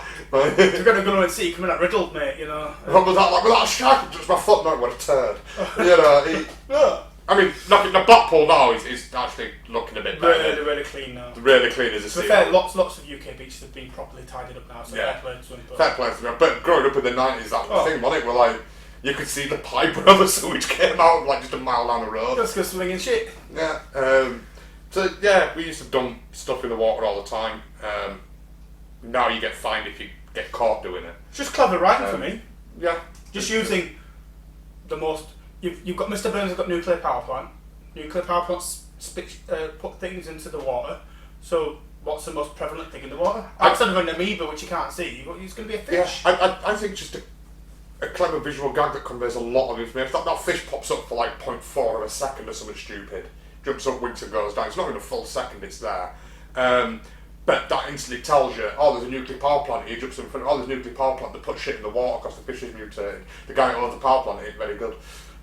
He's not good. But you get all that in half a second. This fish jumping past. It's a great visual gag that conveys a lot of information. Just really good writing. Yeah. And again, I think this is just something that if Simpsons want a thing, do you think we'd even know about this three-eyed fish? What I didn't do, because I didn't know we were bringing that one up, is I didn't do any investigation to say was a three-eyed fish before the Simpsons. Let us know in the comments if there has been, because has there been a three-eyed fish before the Simpsons? I don't know. I know that this is like season 2, episode 4. Would that be Act 2? I think it was something like that. Yeah. And it says 2 cars in every garage and 3 eyes on every fish. Right. Is the name of the episode. I think Bink is on the beginning, from the very first episode. Right. Is Blinky. But I mean, the site I want references this episode because it says 3 eyes on every fish in the title. Okay. But it was 2011 when they caught the fish. So again, I just think they're using probabilities, very quick gags, and just because there might have been, again, please do put in the comments if you've seen one, or seen anything of it. But even if you haven't, you're going to be able to hazard a guess. How many times do we see stuff that washes up on beach? Now we've got social media, everyone posts everything. And you see pictures going, what the fuck is this? I found this on, like, strange creature washes up on shore and no one knows what the fuck it is. Well, it was only, I don't know when they did it, but it was only reported earlier this month, that they've finally done a pig-human chimera. They finally crossbred a human chimera with a pig. Go check it out. Is that embryotic cells, I'm guessing? Yeah, but they'll let it gestate for a while. Oh, and then kill it. Yeah, but just to go, we can do it. We can do it, yeah. So, it's not outside the realms of possibility that stuff like that's happening without anyone really fucking knowing what's going on, without sort of proper clinical trials. Here's what we're doing with it, everyone can see. But so if you can see Doris backstage, she's got a special vat. So what you're saying is, when America got to war in North Korea, they released the pig soldiers. Yes. Reminds me more like Prometheus than anything else, the creation of the alien race. But yeah, I mean, we do that anyway. Yeah. We do that constantly. Yeah. I think this is just, it's, again, dropping on scientific sci-fi tropes of radiation creates Spider-Man, radiation creates toxic waste creates Traumaville, and fucking Teenage Mutant Ninja Turtles. Oh yeah, perfect. Yeah. They would be fought Simpsons and they got fucking created by toxic waste. Hold on, I'm just looking at my Marge Simpson watch. So yeah, it's a trope that's been long through, like, cause it used to be you think toxic waste is dangerous and watch out for it, and every kid's going, I want to get covered in it. I'm going to become a superhero. So, not me, I'll become a fucking super villain. So for me, I think this is, it's just another thing that could easily be predicted. And as you said, it says a lot in a very, very small amount of seconds about who Mr. Burns is. Very, very quickly. And the power plant is at the centre of... Yeah, everyone's jobs, One of the main characters, Homer, works there, all his friends work there, the town's supplied by it. If Mr. Burns does something, it affects the town. One episode he blocks out the fucking sun. Yeah, so who shot Mr. Burns episode 1? Yeah. Why, I remember that. That was straight off at some. I even remember the ad TV advert about who shot Mr. Burns. That's your second ringtone of the day. Yeah. But so it's just, this power plant's important. Let's put a quick visual gag in that conveys a lot of information. And then, 30 years later, someone goes, we caught a 3-eyed fish just like Simpsons. Simpsons predicted this to happen. No, they didn't. They were conveying a lot of information. Because at the beginning, right, you've got to think those opening credits conveys a lot of it. Clouds break, comes down past the nuclear power plant, fish jumps out of the water, then it goes over, you follow Bart off from school, don't you, when you go through the town and you see quite a lot of stuff in Springfield that, this is important, this is what, you know the city already before the episode starts. I mean, it's been a long time since it's in that. So but what I'm saying is that whole start-up is designed to give you a lot of information so you know where this is taking place, what's happening, who these people are. When you see Mo pop up, you know who he is because you've seen him coming out of the bar and shouting at people at the beginning, and you've seen the bullies cutting the head off the statue or whatever, the cop eating a donut. So you know what kind of, that cop's incompetent, so you're not surprised with it. So you know it gives a lot of information at the beginning. Again, very well beginning, but like many of the early episodes of The Simpsons, very clever, very funny. Shame what happened after, but anyway, it's my choice now. It is indeed. Ooh, let's have a look. I think I'm going to go Nobel Prize now. So there was in season 22, episode 1, called Elementary School Musical. Supposedly they predicted in 2010 that Bengt Holmstrom, sorry if I pronounced that terribly, would be a Nobel Prize winner and in 2016 he did indeed win a Nobel Prize. I'll let you give me your thoughts. Wasn't this one of the things that wasn't a out and out gag? this was you have to freeze frame to see it or something. Or yeah, I mean it's on a. They were doing. This is something where what I'm trying to get is this one where Simpsons Bit the Future people have gone back looking for it. Yeah, and it was very quick. They were doing like a raffle or something to say. Yeah, like a sweepstake. Yeah, sweepstake, exactly. Yeah, and his name was on there, but he wasn't circled as the winner. He was next to someone else had been circled. He was just on the strip. Right. So if we take that gag as a prediction, I think he predicts it. then he predict because he did win it that year. No. And they did predict he'd win it that year. He wasn't even circled. So what's the prediction? Well, just the fact his name's on there, but the way I see it. Yeah, his name's on there. This is what annoyed me when research. I got really pissed off at this when we were researching it because his name's on there along with about 3 other people who happen to be the 4 biggest economists in their field. Well, not necessarily in the economy, but they definitely oh no, they were economists. They're all economists, and it's like if someone's going to win the Nobel Prize for economics, well, there's 4 people in the world who are only 4 people with a possibility of winning it. Yeah. So they put all 4 names down. And you had like chemists and all sorts. So I've got a couple of things written down here. So Holmstrom was widely known as one of the best. He had an extraordinarily distinguished career, and even then his colleagues said that the economic prize was long overdue. So they're even saying, fucking hell, it took a long time. Won it in 2016, they went, about fucking time. Yeah, exactly, this guy's the shit. You know how's it taken this long to win it? And for me, it's very, very easy where someone goes, who are the best 4 economists? Who are the best 4 chemists? Who, continue. Because the other people on that list were Jagdish Bhagwati, Avanish Dixit, and Ellen Helpman. They were all leading economists of the world at that time. And if you stick Holmstrom in, at some point, one of those 4 were going to win. We could be having this conversation about somebody else very easily. Yeah, I mean, didn't 2 or 3 of those 4 go on to win it anyway? I don't know. Over the next 10 years, from they predicted, I think 3 of those 4 all won it. Well, over the next 10 years. Yeah. So you've not predicted the right person, you've not predicted the right year. So this isn't a prediction at all. This is just someone's gone back to try and find one so they can go, I found a Simpsons prediction.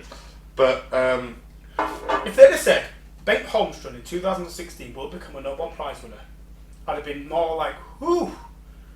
You said that in 2010. His colleagues would have come out and gone, he's going to wait till 2016. That's a bit fucking unfair. No, but if they said the year, and said the person, that's a prediction. Yeah, it is. Yeah. Well, maybe not. Well, even if it's not in the top 4, you said him on this year. Yeah. That's a prediction. Yeah. They didn't get the year right, and they didn't get the name right. They didn't even circle him. They didn't even circle him. They circled someone else. Yeah. So it's a prediction that they predicted that he wouldn't win it in 2010, and he didn't. So the prediction's true. Because they circled the name next to him. Have you just in fucking Jedi mind trick mind that? Hold on a second. No, that's not what I predicted. Because even the person circled didn't predict it. Because that means 24 other people didn't win either, so they've got it right 24 times. Or however many else were on that grid. So again, this wasn't even really a prediction. No. They've basically listed the 4 best. This has been shoehorned in as a prediction. Right. They've listed the 4. They've mentioned his name among Nobel Prize for economic winners. Yeah, in fact, I'd be if I had a connection, I'd be actually intrigued to remember who the actual what they predicted. This is very rude of us. So Nobel Prize in 2010? It won it in 2016. Yeah, so who won it in 2010 when they predicted it? I don't know. Let's have a look. See if I can find an image. Because I'm just trying to remember who was. Oh, here we go. Peter Diamond won it. Oh, it's 3 winners. Oh, Peter look. Diamond. So the circle Jagdish Bhagwati. Right. In 2010. So what they had is they had physics, chemistry, economics, literature, and they had like in physics Oliver Williamson, Vers Rubin, Lena Howe, Steve Harris, and in chemistry. So they had many, but in the economics they basically covered Jagwati Bhatti. So Jagan Bhagwati, who ultimately went on to win it, I think. In a different year. Oh no, he's never won it. No, he's never won it. No, he's never won it. Yes, they got that wrong completely. He's never won it. Just Bengt Holmstrom, who happens to be on that list because he's a top 4. I mean, but the guy who said they're going to win it won the Mahalanobis Memorial Medal of the Indian Economic Society in 1974, Fellow of the American Academy of Arts and Science in 1982, Simon Distinguished Award in International Political Economy in 1998, Padma Vibhushan, apologies for mispronunciation, Award in 2000. That's proper Yorkshire, is that? Lifetime Achievement Award of the Indian Chamber of Commerce in 2004, and Order of the Rising Sun Gold and Silver Star in 2006. So, other awards include Bernhard Harms Prize from Germany, the Keenan Enterprise Award from the United States, the Freedom Prize from Switzerland, and the John R. Commons Award from the United States. He's also received honorary degrees from the University of Sussex in Erasmus, as well as others. So, it'd be fair to say he might be on the list of people going, it's about fucking time. Yeah. Now. But they predicted he'd win it in 2010, and he's never won the Nobel Prize for economics. So let's just say he wins that in 2 years' time, 2022. The Simpsons predicted because I circled his name. So I've predicted 2 winners now. No. It's a dual prediction. But the thing I'm trying to point out as well there is that they predicted he'd win. Now that's someone whose name most people would know. But look at the awards I've just read off there that he'd won before 2010. Yeah, exactly. Like he was. That was not Holmstrom though, was it? No, that was Jagdish Bhagwati who they circled as winning it. Yeah. So it's and very likely he could have won. If you'd have put that bet on at bookies, they'd have probably gone odds on, mate. Yeah, we'll have some of that. Yeah. So this to me is hedging your bets, really. I don't think it's. I think because it's a freeze frame gag, it's just kind of like they put 2 of the world's best economics. 4 of the best world's economics in there. And literature and chemistry and stuff as well. So they picked the best in the world and they got it wrong. But the guy they labelled as winning it, they got it wrong. But he's the guy who's probably fucking. I just read off what he's got there. It's like he's pretty hot stuff at the time. They didn't even predict it right. I don't even understand why this is a prediction. Yeah. They didn't even circle a name. Yeah, they never said Holmstrom was going to win it. No, they didn't. This is the thing. There was a potential chance, but they circled the wrong one. Yeah, and this guy won it 6 years later. Simpsons predicted it. No, you didn't. You didn't even predict he'd win. Yeah, it's just on the list. You know, the guy you did predict would win it, he's never fucking won it. Exactly. So, for me, fuck off. Well, I think we've debunked this in about 6 different ways now. Right, we'll stop talking about it. Yeah. You didn't even predict it, and you just used the best of the fields. Yeah, that's all it is. Moving on. Season 5, episode 19, Sweet Sweet Seymour Skinner's Badass Song. Another quick visual gag. Cuts to lunch lady Doris adding horse parts to the school dinners. Adding horse meat to the school dinners. This is my favourite one. You love this one? I love this Go on, I'll let you run with it then, go on. And the reason I love this one is because You're going to make me tell the story, aren't you? We'll do it in a minute. Fuck! I would have forgotten! Fuck, I didn't really say I love this without twinkling like that. He's going to make me tell the story. I forgot about the story. Bollocks! Forgot that story. Forget about the story. Forget what? Exactly. It did not happen. I fucking Jedi mind trick myself. No, I love this one because when I was young, it takes me back to when I was young this one, because when I was young in school, we went to the same schools. Yeah. We were brought up in the 80s. Any child or any person watching this video right now will know, in the 80s, I'm surprised we're all fucking still alive. Right, the shit they put in our food in the 1980s. Yeah. I am surprised any of us aren't fucking the three-eyed fish, to be honest. Yeah. Like, I'm surprised I've had normal children. I would have expected to have 4 arms and 6 legs, you know. Just a normal cuisine in the 80s was pretty fucking shocking, right? Fucking terrible. But a Yorkshire cuisine, when we had tripe and whelks and white pudding and black pudding and like some of the stuff we had. I mean, I remember having trotter soup. Fucking hell. My granddad used to boil pig's feet and make soup out of it. That's just disgusting. It's a Yorkshire meal. It was, it's... What part of Yorkshire do you come from? Fucking pig feet. Yeah, we've been eating oxtail soup and stuff. Where do you think that came from? Okay, oxtail soup. Don't fucking start on that, right? That's not... I don't open the tin of soup and go, oh, look at this big fucking trotter. You don't have the trotter in your soup. You boil the soup and get your flavour and stuff to it. And then... tail, you know. Anyway. Yeah. But when we were young, knowing You could eat. You could. I don't even know. You can't even. You call it cuisine. I can't even get my words out. You call it cuisine. It's not fucking cuisine. Gruel. It was like in prisons now. They go, right, we've got 37 quid to feed 250 people. What we're going to buy? You know, that's pretty much what school dinners was. It's like we need some change as well. Luxury. Make sure there's some change for pudding. Pudding. Fucking hell, it's just sponging. Bread and butter pudding, wasn't it? It's just like, oh my Yorkshire. Bread and butter pudding. And if we were lucky, we got raisins in it. They would look like raisins. You got to school and go, can I have some veg? Veg? We don't eat veg here, you know.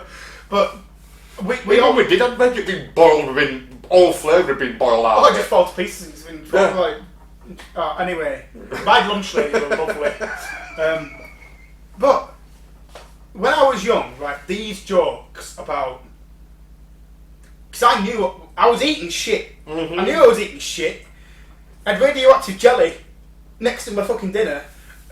What else were we going to fucking give me? And then some of the sweets and shit, and we're going off a tangent, but some of the fucking shit sweets, like full of E numbers and. Oh God, yeah. I mean, the 80s were fucking nuts. But it was just everything was E numbers and colouring and preservatives and. It was fucking wonderful. There's no wonder there's lead in your water and Willy Wonka Gobstoppers. Like how many E numbers is that? They had like 58 different coloured layers. How many E numbers and colouring were in that? And you had to literally, you couldn't even move your mouth. You had to lick the surface for about an inch so you could get it in, so you could start sucking the thing. Once it was in, it looked like a gimp mask. I couldn't get it out. Like a ball gag. Yeah. But what about Jimmy Savile were rampant? Do you want a gobstopper? No, you're not saying much for that in your mouth. What fucking. I'm not the offensive one this week. Brilliant. It's your fucking fault. You go fishing and you fucking reel me in. I just set you up to let you run with it. What was? Oh yeah, shit food. That's what I was saying. But when I was little, when I was eating my school lunch, we all knew we were eating shit. And I used to have fucking endless jokes about fucking hell, my cat's gone missing. I reckon I'm eating this. I reckon I'm eating my cat. There's fucking hair in this. Yeah, you'd love it when your mate's dog had gone missing or something. Be telling you at dinner time his dog's gone missing. You're like, I think we might be eating it here, mate. Exactly. We had beef stew or whatever. And exactly. Now, yes, they said horse meat in The Simpsons. They could have picked any other fucking meat and they would have found it somewhere. There's we all joke. This for me, this is more a bit of a fun joke at being a kid. So you got this, all these kids eating gruel at school, and it's like, oh, bring in the horses. Or it could have easily said, bring in the dogs. But that's a bit close to one, you know. This is going to be fucking. It's going to sound really racist, but I'm not a racist. I promise. We might cut this. But it is this story. But no, I remember going into my local Chinese. Remember the Chinese at the state we grew up on. Hold on, I've got to come mad. We were walking in with my dog going, can I get a chow mein for this? And they just burst out laughing at me and found it hilarious because it were local Chinese. But they were Yorkshire. Yeah, they were Yorkshire. It was like 3rd or 4th generation Chinese. Hello, Martin. What do you want again? Number 13. It's like beef chow mein. Like, there's no beef in that, that's dog. Like, Steve's dog went missing last week, and that's our beef chow mein's got cheaper this week. You know, they would take walking, can I get a chow mein out of this? And they'd just laugh at you and then kick me out. But can I just give credence to the shit I was eating at school? So I was in school from probably eating school dinners from 1984 when I was 3 to about 1992 when I was 9, 10 sort of thing. And I knew shit was going in there. You worked somewhere a bit more recently than that. And if you think this is finished with school meals in the 1980s, you have got a big something. I'm going to sit back and just drink my beer while you tell me stuff. This was Christmas 2 years ago. Have we got people walking around with 4 legs and 6 eyes by now? No, but the kids might be. No, I'm joking. No. So I used to work in a sausage casings factory. I'm not going to say the name of the company or anything because I don't want to get fucking sued. But it was a lovely, wonderful job that I think I left after about 6 months. And I think it took about a year to get the smell of the factory off me. I can still smell it now. You smell like beef. There were no fucking beef in that factory, mate. There wasn't any meat in that factory? No, there wasn't any meat in that factory, actually. So no, I used to make sausage cases. So when you have sausage, you get that like transparent skin around it that keeps all the sausage meat together. I made that. And for anyone who doesn't know, the saying you don't want to know how the sausage is made is fucking true. It's going to tell you. So yeah, I used to make the sausage cases, which were, we'd get this big box that had like about a ton, I think it was, of intestines in, sheep intestines, and the guy at the back of the machine would open his box up, he'd get the intestines out, and blah, blah, he'd put them through this better word, a mangle, just two big steel drums, right, and he'd feed them into this mangle, and they'd get squashed and pulled through. I'd get them on the other end, pull them through some water, put them through another set of mangles, get them on the other end of that, pull them through some water, put them through a third set of mangles, and then someone's on the end tying them up, and however they tied them up to go off, I don't know, I didn't do that bit. I just stood in the middle, like, this guy puts intestines in, I pick them up, through a mangle, through another mangle, off the go. So this might sound disgusting, but in a weird way, I'm kind of glad I don't waste all the food, all the meat. Oh god, nothing's wasted. Yeah. I'll get onto wastage in a bit, but yeah. So this box turns up one day, and we used to smash through like I'd say about 20, 30 tons of sheep intestines. We get a lot of sausage. Right. So we this box turns up in the middle of a shift. And you open the box up, and the guy just stepped back and looked at me, and just went like panic in his eyes, like.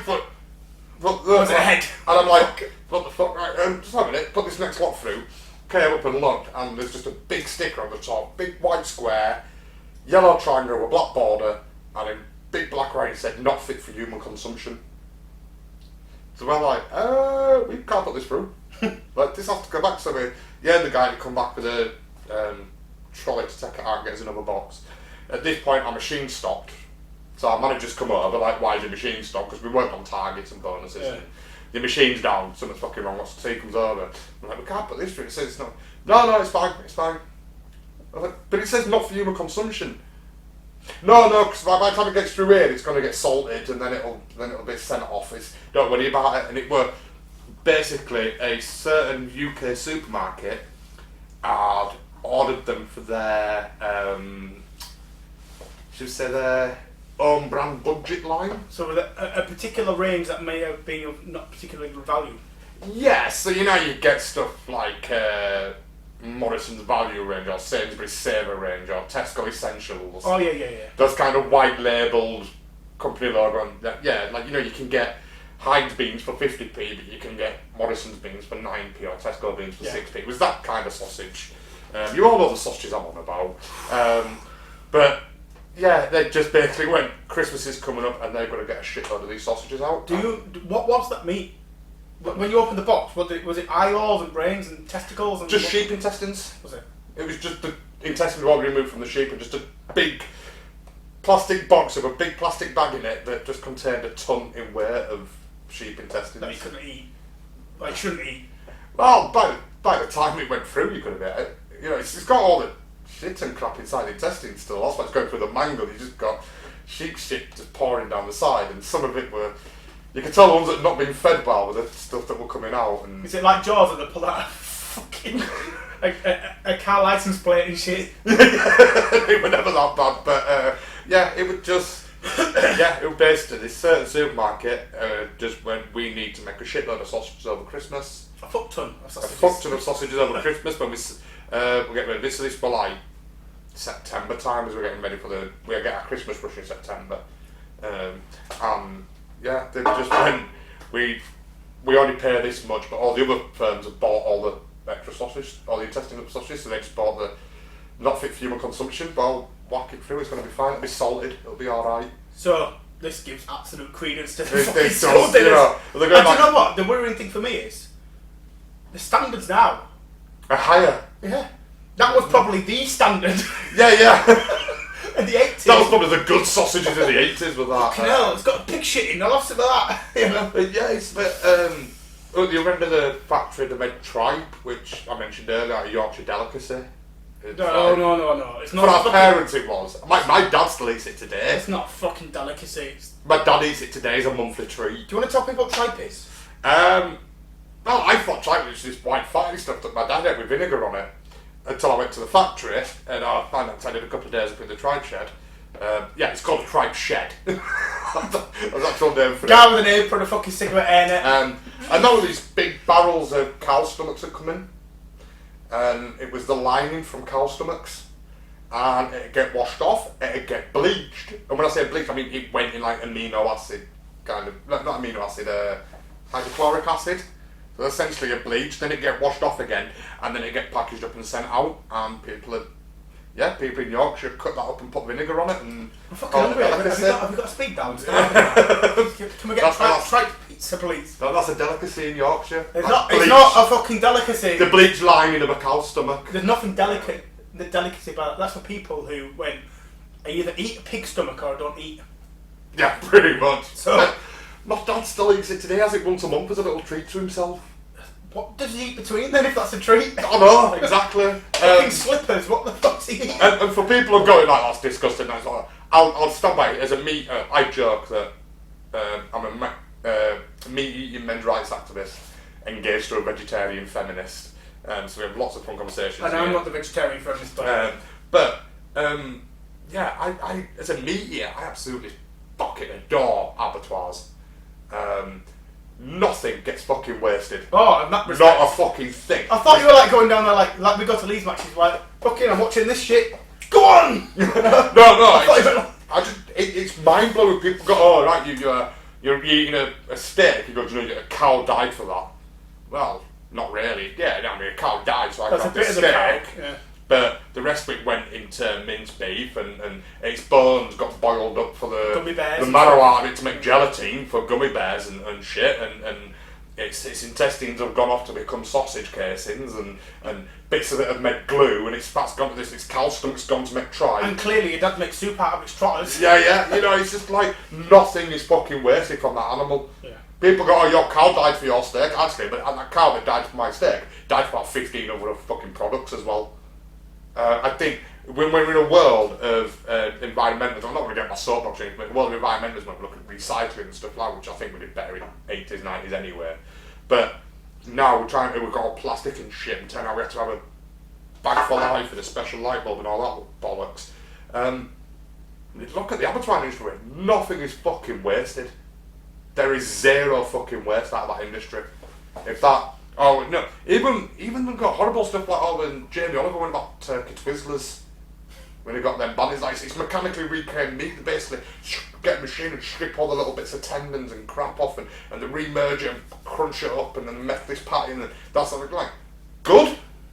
How much meat we're going to be wasting off that cow? Or that chicken, you know what I mean? But yeah, like the lasagnas would get and stuff like that, and obviously it's mechanically reclaimed meat, and. Like, no, we're fucking wasted. Absolutely. And I think we need to be very... I know it's different levels of food standards, but you've got to be thankful that the whole animal's used. There's nothing wasted. And I think, if anyone... I think it's a testament to human ingenuity, how nothing is wasted from it. Well, you get there and go, human ingenuity, do you know what I always take feedback to? The first time an egg fell out of a chicken's arse and someone went, I'm having some of that. When did first guy fucking decide to drink from a cow? Exactly. It's just, I'm fucking thirsty. There's loads of shit where you're going, someone for the first time's always gone, I'm having some of that. So someone's obviously gone for the first time with a cow. Someone's just grabbed a cow's teeth, just looked round and go, I won't do it all. That's not a woman. Oh, shit! You said you tasted like, oh, yeah, I did it yesterday, but it tasted really weird and off. Like, that's the bull. You want drinking from the nipple there, mate? Still flavoursome. Balls in field winking at him. You can grab me whenever you want. Anyway, fucking hell. Where have we gone? Again, every time. But I get back to the point. They could have picked any product. Yeah. And it happened to be that horse meat, which is a delicacy, a genuine delicacy in many parts of the world, was found in... In 2013 it was found in a load of meat in the UK. Like lasagnas and stuff like that. This was going on all about the supermarket value range sausages that I made the casings for. This was mainly in like the supermarket value range lasagnas, which For anyone abroad who is listening outside the UK, we have these like every supermarket has like a 99p lasagna, 99p macaroni cheese. And do you know the fuller salt and cheese that tastes nice? Yeah, and they're not the height of cuisine, but they do a job when you want them to. You know what I mean? 7 minutes in your microwave. It's not. I think that is 3.5 minutes or something now. Yeah. Well, if you're not fucking cooking anything but cheese, there, are you? Yeah, but it's like, you know, I've come home, I've picked it up on my way home, come in, I've got like an hour before I have to be out somewhere. Come in, stab, out freezer, stab, throw it in microwave, 3.5 minutes, go get this, go get that, get salt, get changed, come back down, pull it out because you can't fucking eat it straight away. Like a volcano. Yeah, so you pull it out fucking microwave, leave it 5 minutes while you go sort, you get a quick shower, then you get a quick shower, come out, go get changed, blah, blah, blah. Sit down, have it to eat, and then you're out the door again. It's brilliant, it's perfect, it's quite tasty and solves a need. You know, I'm not going to get in. I get home at 5. I'm not going to get. I've got 40 minutes and I'm out the door again, and I'm not going to be until 10, 11 o'clock at night. So that'll do me till I get in at 10, 11. That puts me when we get through. It's 99p for the fucking lasagna. I don't think they're that. I think like 69, 79p lasagna or something, or 89p, something like that. But if you think there's minced beef in there, well, you're kidding yourself. You all look. You're paying 90p a quid for a lasagna. You know you're not getting prime cut on minced beef. You know you're. You just know it's edible, and I'm not gonna die. You're not even getting cheese. You're getting something coloured to look like cheese. You know it's this acceptable standards of food.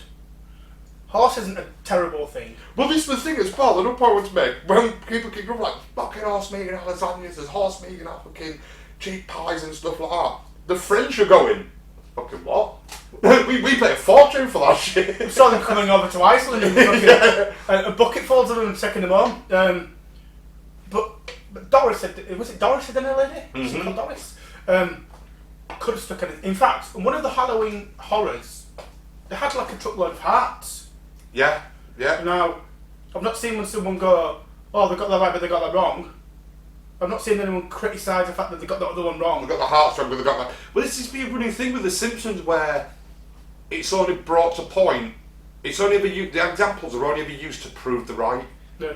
The million examples that they were wrong are just ignored. Like, well, they can't get everything right all the time, but they got this right. Well, as we proved tonight, they didn't get this right. Some of them, a lot of them. So the way you're looking at them, and yeah, what about all the times I got it wrong? But they got this right. Do you know what? I got 4 questions right in my geography GCSE. Do I get a fucking A? No, because you got all these. No, but it doesn't matter. I got these ones right.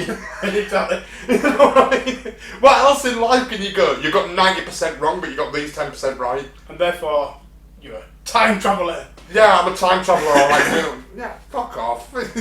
Anyway, outside of fucking talking about Doris and all that sort of shit and your sausage factory, I think we could say this is nothing but coincidence. It's an in-play joke. I don't think this is coincidence. I think this is the people who were writing Simpsons at the time were around our age, and I'm assuming the American school cuisine was at the same height as ours and stuff. Or they had the same kind of urban legends or urban myths, if you like. I just think this is the writers putting a visual gag and going, everyone our age will get this. Picking an animal, any animal. Yeah, everyone our age will get this. We'll put dog, but that'll go down really badly. Put a horse instead, that'll go down better. Yeah. And then it's not going to offend anybody. It's not going to offend anyone. Because there's other parts of the world which eat cats, dogs and stuff. Yeah, so they'll be seen as offensive or racist, and you know. So we'll go a horse because it's a safe one to go for. And then you're watching it. You know, 35-year-old, we are kids watching it, or 30-year-old. Fucking knew it! Fucking knew it! Fucking it's kind of a confirmational bias, but also a generational joke. Absolutely, I can't agree more. This is why I like this one. It's really fun. It is. This is brilliant. It is that sat your TV just kind of fucking knew it. And you, what, Dad? Don't matter. And then you fucking did you see that, Dad? Did you see that fucking Simpsons last night? Fucking knew it was true. And you got to the one with hearts. It's like that could be true too. That could be true too. I'm going to find out now. What? I knew I'd take this towards liver chewy. Right, so we'll fucking do it on today. That steak and kidney pie wasn't kidney. Did you choose that one on me? I did. Oh, you? Right, okay. There's one specific one I want to keep to the end, which will be a good talking points. I'm not going to. Right, I'm not going to look at Page that one then. It's upside down. There's just a few. In fact, no. We're going to go. Should we go fun or no? We're going to go deep. I'm going to go deep, are we? We're going to go for a big one. Disney predicted the Fox takeover. Fox predicted the Disney Fox takeover. So the Simpsons predicted Disney Yes, taking Fox over predicted the Disney Fox takeover. Yes, because the Simpsons are Fox. Disney predicted the Fox. We're not doing. That's a different fucking episode, man. We're doing Simpsons predicted here. All right. So you said go deep. I'm going pedantic. So the Simpsons. I'm sure there's a lot of our viewers are accused of being pedantic and taking things too literal. So the Simpsons are part of Fox network. Yes. Predicting that Disney will buy them out effectively. Mm-hmm. So in season 10, episode 5, when you dish up on a star, in 1998, it was predicted that Disney will buy Fox. Mm-hmm. And in 2017, clearly, the Fox merger with Disney came true. Nearly all of Fox, not all of it, but they kept the sports and stuff. But yeah. But they sold off the entertainment industry, which means, Simpsons are now on Disney Plus. Well, before we get into the conspiracy, you have got a big fucking issue. I had a massive issue with this. I used to work at a different company at the time, 3 years ago, and I wrote I wrote about a series of articles, but I wrote 2 or 3 articles about how this was massively anti-consumerism. Not even anti-consumerism, but anti-industry. In that Disney now, when they took over Fox, I'm not sure on the stats now, so I've not done the research for a few years, but at the time of the writing the article, it meant Disney owned 71.5% of movie releases in the last 10 years. Insane, that, isn't it? Right, which now means so cinemas work by Fox make a film, they put it out for general release in the cinemas. The cinema, and they go, I don't know, maybe they say like, oh, we'll take 60% and the cinema can keep 40%, right? And then that's the Star Wars made £1 billion, Force Awakens made £1 billion, it's $1 billion blockbuster. How the fuck did that make right, I don't know, but that's how much money went over the counter. Now Fox don't get that billion; they get 60% of that, say, and the cinemas keep 40% of it. Otherwise, why the fuck should they put a film on? Now, if you own 71.5% of the industry, doesn't smell like a monopoly to me. You could go, I want 80% and you get 20. Well, I'm not doing that. I can't survive off that. No, I'm not agreeing to that. Well, you don't get Avengers then. But this cinema next door's agreed to it, so they get Avengers. How long do you think your cinema's going to stay? Even though this guy's fucking struggling and taking a big fucking cut to his profits, but you're out of business because you don't have Avengers, everyone's going there. And we're creatures of habits, so you find a cinema you like, you keep going to it. But once you've invested into 22 Avengers movies, you're going to watch the rest. You're going to watch the 23rd one, aren't you? Marvel movies. But also, if you always go to this one cinema, but then the cinema on the other side, because it's near you, but the cinema on the other side of town's got it on, so you go there 3 or 4 times. The 5th time, when both cinemas got the same film, you're going to go to the one on the other side of town rather than the one nearby, because we're creatures of habit. That's true. We know what we like. We know we get good value there, and so that customer's never going to return. So I think it was really anti-consumers and really anti-industry. So I still today can't believe it went through, just because of how much they own of the industry. FCC would have had a fucking This happens so when I say that you get like a 60-40 split, I don't know if it is 60-40 split, and I'm sure it changes for every film and stuff and they negotiate, but there's a cinema near us, Cottage Road Cinema.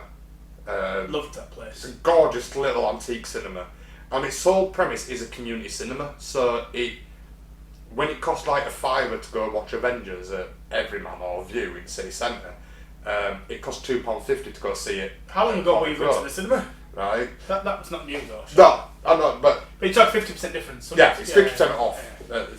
The difference is they don't get it till the 2nd week of release. Yeah.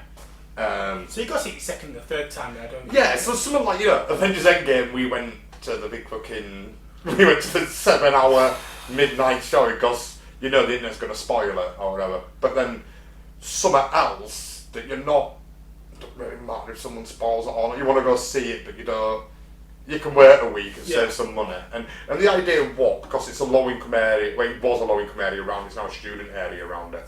So there's low-income areas close by. With the idea what, they can't afford 60 to 80 quid it costs on a night out for a family of four to the cinema.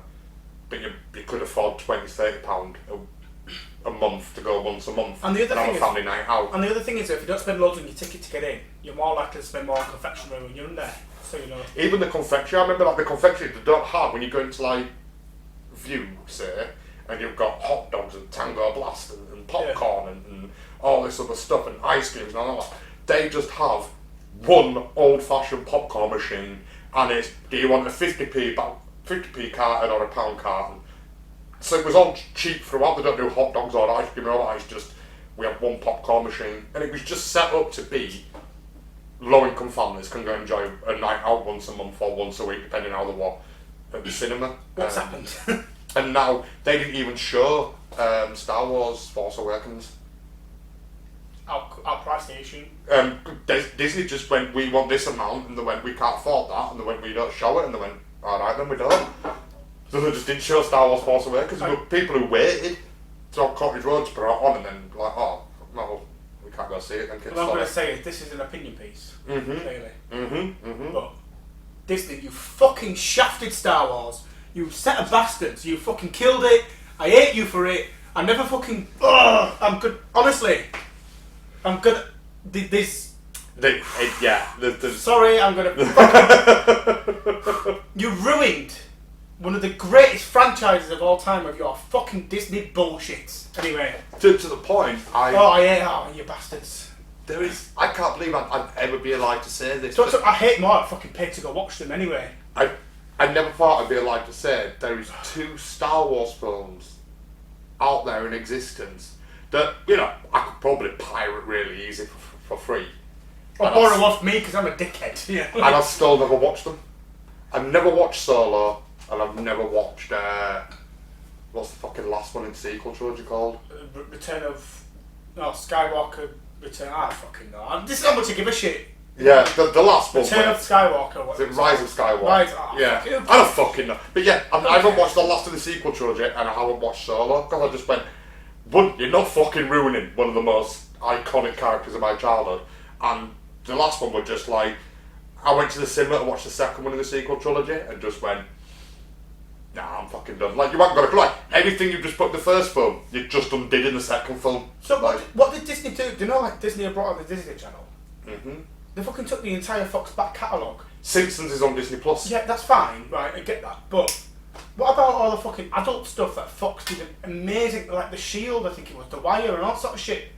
I don't know if it was actually, but they've got like a big back catalogue of adult entertainment that they're not fucking putting out there because they want to put out kid stuff on Disney. Well, don't forget, Disney have a long history, right back to our childhood and before then, of being anti-consumerism. You know about the Disney Bowl? No, what the fuck is... What? You know, the Disney Vault. This is a different conspiracy, but it's not even a conspiracy. This is so the Disney Vault would be they'd release Bambi on VHS, right, and it'd be out on sale on VHS for 3 months, never to be sold again on VHS. So everybody would have to rush out and buy it, right, and then they'd just lock it away and never sell it again, right. Okay. And then when DVDs came out, they'd recycle the entire Disney Vault, so all the Disney classics, Bambi and Beauty and the Beast and Robin Hood, come out on DVD, but for 3 months only, and never to be sold on DVD again. So artificially raises the price. Yeah. People who normally like, I don't know, I've got it on VHS, I don't need it on DVD. If you don't go buy it on DVD in the next 12 weeks, gone. You'll never buy it on DVD again, and it goes back in the vault. So people would rush out and buy it even though they didn't want it. And then 3D came out, so they recycle the vault again and then lock it away. So you now won't be able to buy Bambi or Beauty and the Beast. Oh, it's on streaming services now, but you won't be able to buy it to own until the next form of media comes out. Sure, HTV don't know a fucking shitload of it. Mm-hmm. No, well, I've not checked. Anyway, fucking Disney Fox take over. So that's the Disney Vault. So Disney Vault's been anti-consumerism. So knowing about the Disney Vault and then the business practice and then seeing the takeover, like.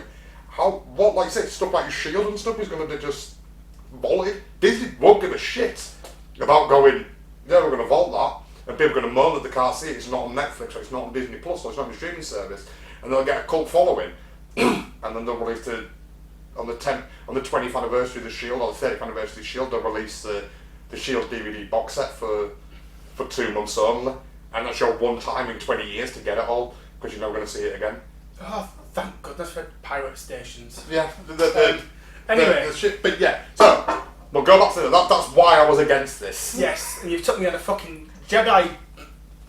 And it's why I couldn't believe. Fight. It's why I couldn't believe it happened in the first place. And I think this is the gag. The Simpsons writers didn't think this could happen. There's history to this, you know. This is the thing. So I think it's a bit of hubris. Well, I've written down. I think it's a bit of a stretch, but it's an insider dig. I think so. They were always saying Fox was shit, right? Even though they're on Fox, they're always having to fucking dig at themselves. Yeah, I mean, Futurama, Family Guy both got cancelled by Fox. When they got brought back, they made jokes about being cancelled by Fox and all shit Foxes. Simpsons say things at Fox all the time. So, who are some of Fox's competitors that you can think of at top of your brain, top of your mind now? Disney. No, I mean, in 1998, who would be a Fox competitor? Like, it's just news organisations. NBC, CNN, yeah, MSNBC. Yeah, so, exactly, an ABC. So what we've got here is, in 1996, 2 years before this, Capital Cities / ABC Incorporated, an American media company, who were a direct competitor of Fox, were bought out by Disney because there was an FCC breach. So Disney had already played their hand, that they were willing to go out and buy media. And then also in 1998, for the first time ever, Fox went onto the stock market and became a traded company. So if you're thinking that as a traded company, who's big enough to buy Fox as a traded company? There's not many. So you've seen them going out and buying. Which company in the world could afford to buy? Which one company in the world could afford to buy 51% of shares? Or so you're thinking they've already bought out some of our competitors for taking the piss out of them. Haha, Disney's bought ABC and all your media. You'll never buy us. So the in-joke is, oh, we've been bought out by Disney. You'll never buy us. Yeah, that's what I mean. That's what I'm saying. I think it's a bit of hubris. Yeah, absolutely. Like, we're too big. We've got Fox movies. We've got Fox Searchlight, 20th Century Fox. We've got Fox News, Fox Sports, ESPN is part of Fox, I think, as well. Is it? And it's just like, yeah, we're fucking massive. We're too big. We're too big. Like, even if you're the only people on the planet that could afford to buy us, you still can't buy us because the FCC won't allow it. You keep your Snow White, we don't give a fuck, you know. Yeah, but it's like you can't even afford to buy it, and we're too edgy. I think there's that bit as well that they'd never allow Family Guy on air, and Disney won't do Family Guy on Deadpool or not Deadpool, what then, but you know, that R-rated stuff. So it's like there's adult cartoons, and so it's just like, yeah. As I think there's a bit of hubris of going, look, we're too big. You're too big for us to buy. We'll put it in as a joke because it'll never happen. And I'm like, oh, fuck it, I think you might be right.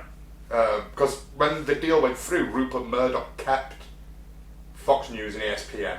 He split them off. So he kept his news empire. He kept his news empire. He can't tell you what to watch without having his news empire. Yeah, but I think he saw. Can't win. I think this is why Fox doesn't have a streaming service either. Like Warner Bros has HBO, Disney has Disney Plus and stuff like that. I think he's gone. You know, it's going to be a lot of money and a lot of expense to set up a streaming service like Netflix.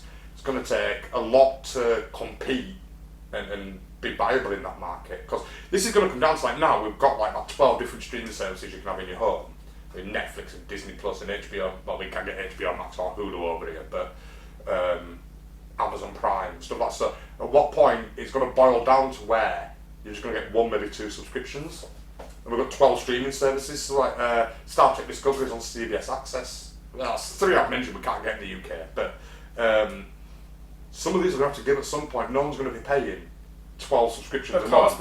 It's going to give. It's going to give. Something like Netflix are at the top because they started early. They got in there. They started this whole thing. I think Blockbuster is a perfect example why it failed. Yeah, well, Netflix approached Blockbusters at first, didn't they? To go online and said no. And Blockbuster turned them down and went, no, don't be silly. That'll never work. Go away. How do you get your films back and reuse them? And like, go away. Fuck off. And Blockbuster don't exist, and Netflix are king. But I think Rupert Murdoch, as a savvy businessman, saw all that and went, you know what, news is profitable. Not only is news profitable in its advertising, but we can shape how countries think and how countries act, and we can shape politics in those countries, so I want that power. But all this back catalogue we've got at Fox, we can't put it on a streaming service somewhere. And because we don't have a streaming service, we're not going to get top dollar for it off Netflix. Because Netflix are going to go, we'll give you, we want 100 million for the Alien franchise, we'll give you 10. Well, no, 100 million. It's not going to get streamed elsewhere, you're not going to get any money for it. And I think, I just think he just saw it and went, keep my news networks, I'll sell the rest, and Disney are the ones who can afford it. I don't care if Craig wants to watch X-Files and he's not going to see it again. Unless he gets a special Disney Vault X-Files. Yeah, when that thing out. 30th anniversary. 4K TV shit. 30th anniversary of the X-Files box set comes out, and but yeah, I think this was just sheer fucking hubris. That were just like, where to fucking dick? My dick's bigger than yours, Dick. Yeah. You're buying everyone around us, but you can never buy us. It's kind of like you dream. You're sat there at the execs of Walt Disney seeing that. So it says like 20th Century Fox logo, then it says Walt Disney Corporation or something, or that's right. a division of Walt Disney or something like that. And he's like, they put that going, oh yeah, all those Disney execs sat at home just knocking one out of that going, oh, if only, yeah, I keep dreaming, you can't have this, you can't have this. And then suddenly gone, no, we fucking can. And then 20 years later, when she's had kids and it's all gone south, it's like, do you want to fight me now? You know what I mean? I've been through life. That gorgeous girl you went to school with wouldn't even look at you is now going, can I buy you a drink? No, go away, love. So that you know, Disney. I can't even understand why Disney's been allowed to get so big anyway. But for me, the Disney tech. I know we talked off topic. We're good at talking shit and going off topic, but I think it's why you love us, right? But it gives relevance and foundation to the topic we're on. But Disney, Fox takeover, hubris, dick measuring contest, just gone public. Having to ticket some of the previous news corporations have been bought out by Disney saying, you'll never buy us. And then ultimately, it's a big fucking wet slap in the face. It's like, well, actually, here we are. Look at this. And do you know what do you reckon part of it, do you reckon Disney went, I'm buying you because I can. Because you said it wasn't possible. You meant that joke in one episode of Simpsons, so I'm going to fucking spend billions of pounds on... I'm buying you because we can. Not because of... We're talking hubris here now. Do you think... Is it because they thought, well, you know, we're going to gain a shitload, so it's just like... We're just going to... But there's so many companies out there now which go, we'll just buy out our competitors, we've got no competition. That's all it's for. Yeah, I suppose. I mean, it's because we can. It's a weird one. I remember when Disney bought Star Wars, it was a massive thing. But didn't they buy Star Wars for 40 billion? 4 billion? 4 billion, yeah. And, what, 4 billion, they bought Star Wars for 4 billion, and a couple of months later, Candy Crush was bought for 12 billion. It's fucking We live in a world where Candy Crush is worth 3 times more than the entire Star Wars catalogue. It's fucking nuts. Yeah, I just remember putting that statement, I don't want to live in a world where Candy Crush is worth 3 times more than Star Wars. Well, there's a good reason for it, because Star Wars is now really shit and Candy Crush is probably better. No. I haven't played Candy Crush, but it can't be worse than the last Star Wars. Yeah, I suppose that takes some beating, doesn't it? But anyway, let's go to the next one. So, Fox. I think this is one where we've gone like, oh, that's debunked. I think this wasn't a prediction, this was a joke, hubris. A bit of dick measuring, bit of zip fucking lob onto the table, like, you can't get this. And then it's bit of been asked 20 years down the line. Yeah, I agree. I don't think it was a prediction. I think at the time it was written, Fox were too big for Disney to buy. Like, today, Fox is too big for Disney to buy. I don't understand how it was allowed, but it wasn't a prediction. I don't think it's a prediction. No, right. Now then, Badger. Yeah. I'm out of notes here, so this is all on you now. Okay. Because all the ones that I've got down, we've covered, so this is all on you. Excellent. Hit me with, and I've no notes to this, so I'm going completely freestyle. What we got? You're going naked. Going completely naked. So, I'll be honest, we're kind of getting to the bottom of it. So, I've got 1, 2, 3, 4 left. No, Okay. 5 left. But I think they're quite quick. Right. Well, I thought that about some of the others. Doesn't quite go that way. Okay. I'm going to do a couple that I think are quite quick. Right. First one. In episode 23, season 23, episode 10, called The Politically Inept with Homer Simpson, supposedly the Simpsons predicted that Greece would default on its debt. This is interesting. This is not going to be a quick one. I think it can be with 2 lines, but we'll discuss it. So yeah, I mean, we can't just go, no, they didn't. Simpsons reported the news. They didn't predict anything. They reported stuff that was already out there anyway. Yes, yeah. Done, move on. Or should we give a bit more reasoning why we're saying that? Yeah, so I've written down here, this is not a surprise. So remember, this was predicted in 2012. Yeah. It came right in 2015. Yeah. 3 years earlier, in 2009, Greece announced that a 12.9% GDP deficit, which was 4 times the EU allowance of 3%. Mm-hmm. And then in 2010... It bailed out by Germany. It did eventually, yeah, but it also warned the EU in 2010 it may default. So, that's 2 years before the episode. So, it's come out as a country in 2010 and said, we're fucked. Yeah. We're going through a global recession because of the banking crash in 2008 and so on. We're absolutely shafted. We're going to default. We're 12.9% GDP in debt. There's no way This is basically you as an individual going to your bank. I'm fucked. I've got my mortgage to pay. I've got my car payments to pay for. I've got that big fucking TV I bought on ridiculous hire purchase. I can't pay my debts off. So then, and I've got my loan and all this stuff. So you get right. Do you know what? I've got. I'm going to take. Is it a CBA? Yeah. Or you just warn them and say, do you know what? Unless things change for me in a year or so, I can see me fucking defaulting on all my payments. I can't. So then you go and get a CBA where you get, money. Yeah, I hate these adverts. I think they've stopped now, but there used to be all these adverts where it were like, compile all your debts into one monthly repayment, and it's like 30-50% or whatever it is. Yeah, like you only have to pay 50% of your debt back, and it's one manageable monthly repayment. And like, you can't borrow any money for the next 20 fucking years. You're bankrupt completely. You're classed as bankrupt. You're classed as bankrupt. Yeah. No one will touch you with credit for the rest of your life, and they don't tell you any of that on the advert. But you just made a good point where you go to your bank in a year. I can see myself not doing this. We wouldn't probably give me a year. You've got next 3 or 4 months. Yeah, I'm struggling because we pay our debt payments month by month. Yeah. National economies, national finances, so sovereign states like Greece, their economies work on like 20, 30, 50, 100 year projections, yeah. Yeah, I mean, it's only recently I think that the UK Parliament paid off its slavery debt. I think we're only 2015 where basically we're abolishing the slave trade.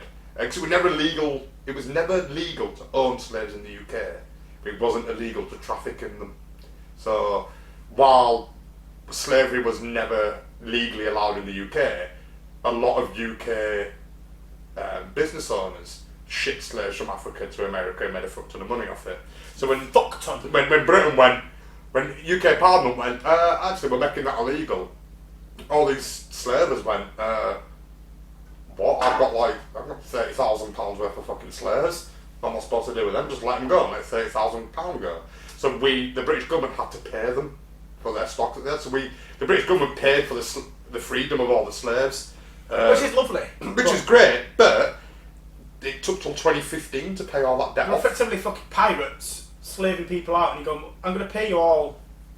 These were British companies, weren't they? They were British. If we'd have gone no, then the British economy would have been tanked.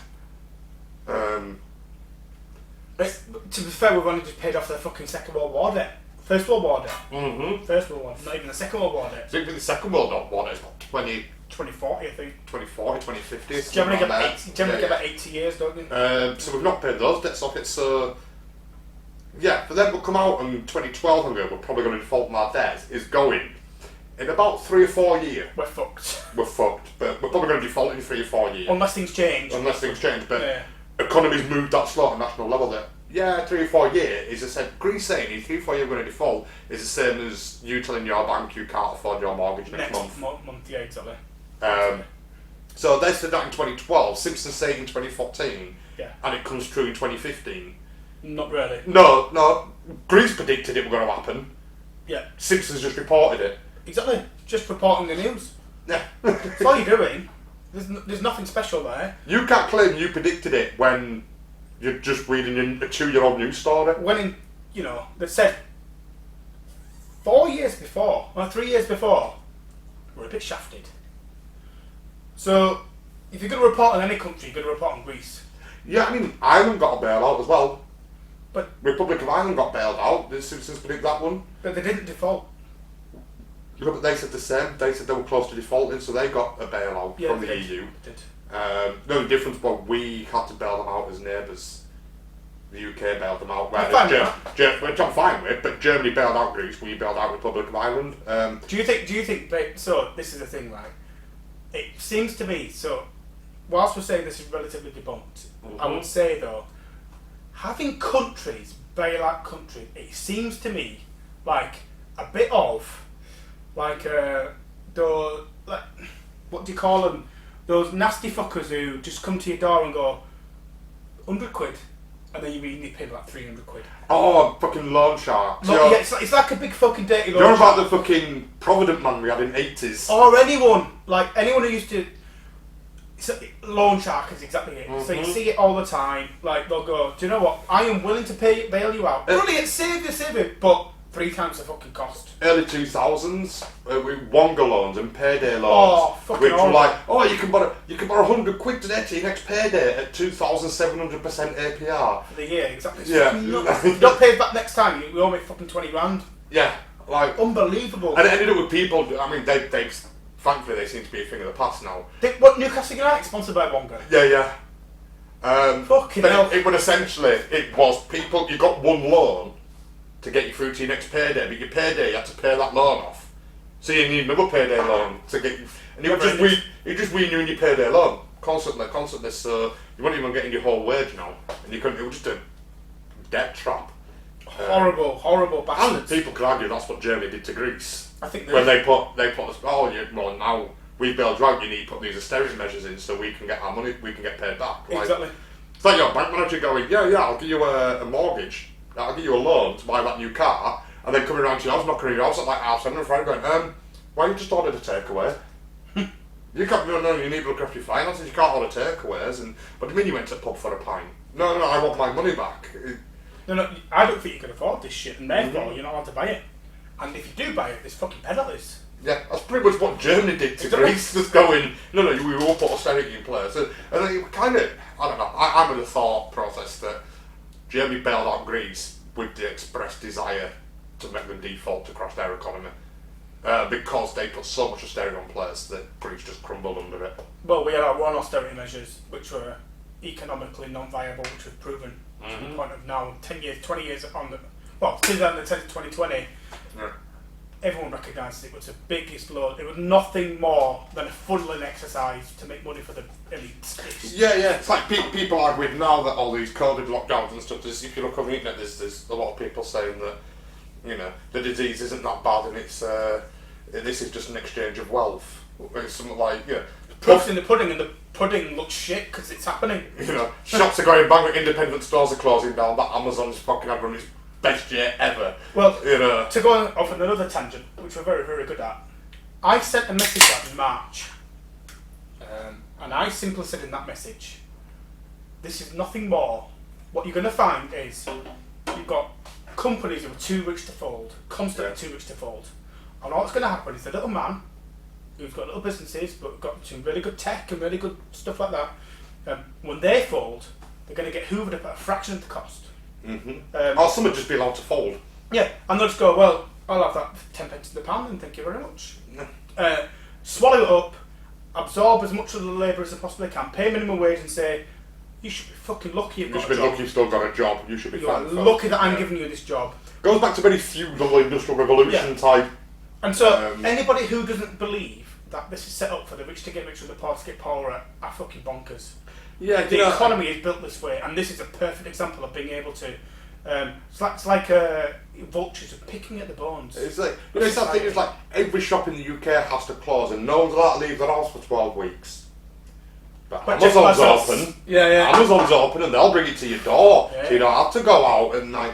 Suddenly, when you all the everyday stuff that you don't think about going out to buy, like a potato masher or all like that, but you can get it off Amazon. So you know that little independent store where you go buy your kitchen utensils from the last 10 years. When 12 weeks pass, lockdown's lifted, you go out into town, that store's gone. You couldn't afford to stay open, but don't matter because you can buy it off Amazon, so it's fine. Don't worry. It was shit. It was shit, but we've got that far. But yeah, this was just the same. This was reporting the news. This is. It's not a prediction. It's news. You can't predict something in 2012.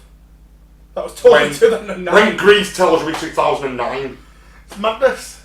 It's madness. No, it's not even a prediction. This is bullshit. That's what that is. That's gone. Next one then. Another, hopefully, a quick one because I've got one that's a belter at the end. Right, go on then. And I might. I'm going to be. I'll say up front. There's one I can't explain, so we'll talk about that one after. The next one, I would say, supposedly in season 25, episode 16, you don't have to live like a referee. The Simpsons predicted the FIFA corruption scandal. So in 2014. They predicted it, and in 2015 it came true. Now, if anyone in football, soccer... No, football! No, I'm saying, you fuckers who say soccer, it's wrong, it's football. A foot on a ball, therefore football. If you use your hands, you get sent off. Unless you're a keeper. Yeah, but, use your hands, you get sent off. That's football, you have to use your feet. Not this fucking running around with a pigskin in a fuck ton of fucking medieval armour, because you're too fucking wimpy to get hit. So we're both 39 years old. Yes. Right? Nearly 40. Presents are fucking appreciated. Yeah. We're nearly 40. How many of those 40 years have been FIFA's corrupt as fuck? Oh, God, that's so... It's been fucking... 1994 for me, World Cup 94. I can't remember who the head of FIFA was before Sepp Blatter. No, neither can I. Right. I don't think I want to. Is it, I don't know who the head of FIFA now is, to be fair. I'll Google.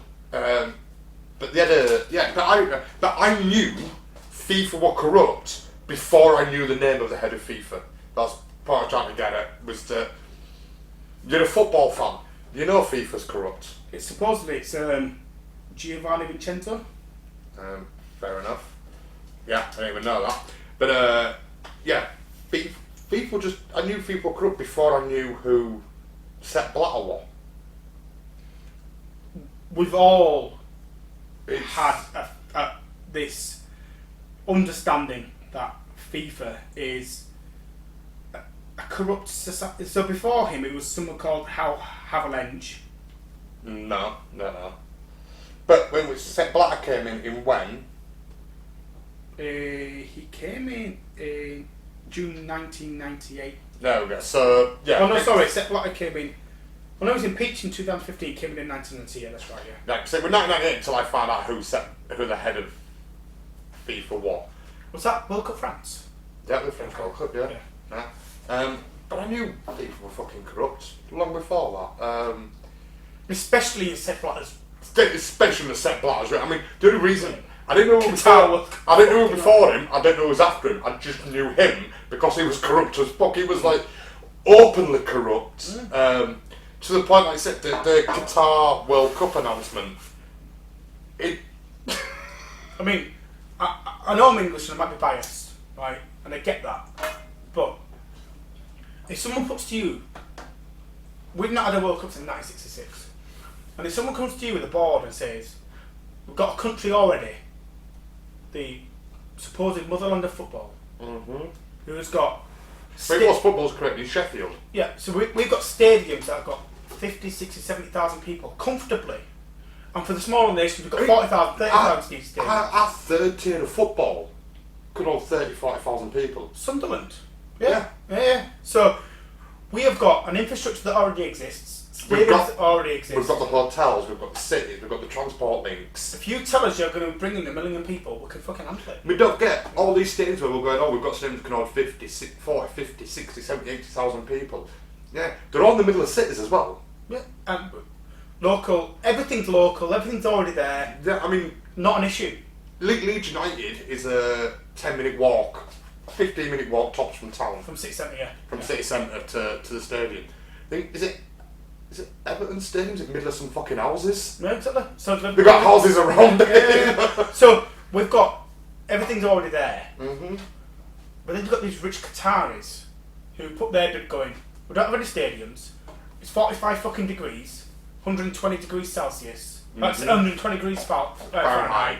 We're going to have to purposefully build all these stadiums with underground fucking ventilation systems and aircon. We don't have anything.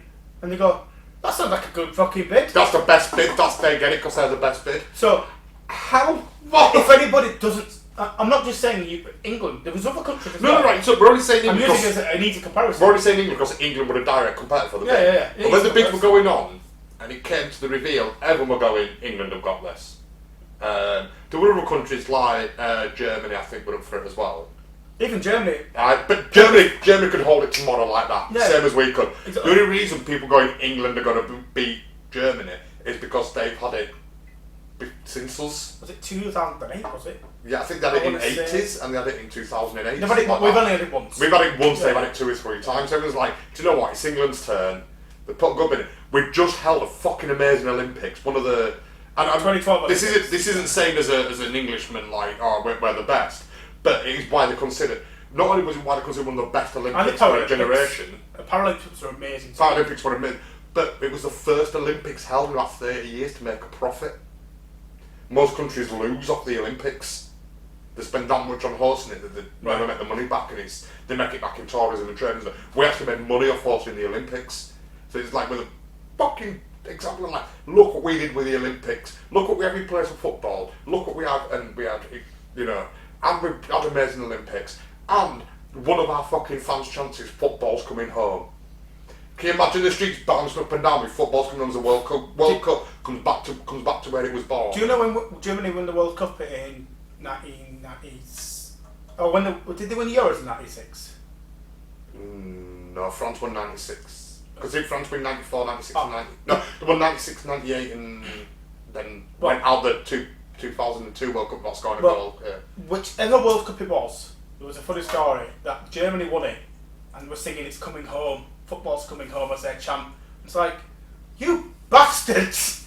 That's not yours! That's not yours! It's... Take that back! We think football's coming up because football was born in Sheffield in Yorkshire. You know, take it back, you bastards! But yeah, like we had the infrastructure, all that sort. But then, also on top of that, the Brazil World Cup, before the Qatari announcement, the Brazil World Cup. Horrific! Right? The slavery, they were bringing in immigrant workers and setting to work at minimum wage, but then taking the passports off them. You were telling me this and you had to earn your passport back. And if you... So you had to buy your passport back to say, like you can work for me, you're building that stadium and I'm paying you, you know, £100 a week, which is well below minimum wage, but I'm going to keep your passport. If you want your passport back, you have to pay £1,000 to get your passport back. Or build that wall and it takes 20 hours, you're going to work 20 hours. Yeah, but you're working to pay me your passport. But then, that wall's a bit shit, I'm docking £20 for your wages this week. That wiring's a bit crap, I'm docking £40 for your wages this week. Your mates died. Yeah. You're going to have to work hard. The amount of people who died building those stadiums. And Qatar is exactly the same. And Qatar are doing exactly the same now. It is ridiculous, like there's building signs out the window. But, for me, the biggest sign of corruption in FIFA was the Brazilian World Cup, where Brazil had a lot of problem with gang fights and stuff, and people get pissed up and fighting. So, it's illegal to sell alcohol in any football stadium in Brazil. That's a shame. Okay. Right? They just went, do you know what? Fighting's getting out of fucking control. We're banning alcohol. Right? And fighting went down. Right?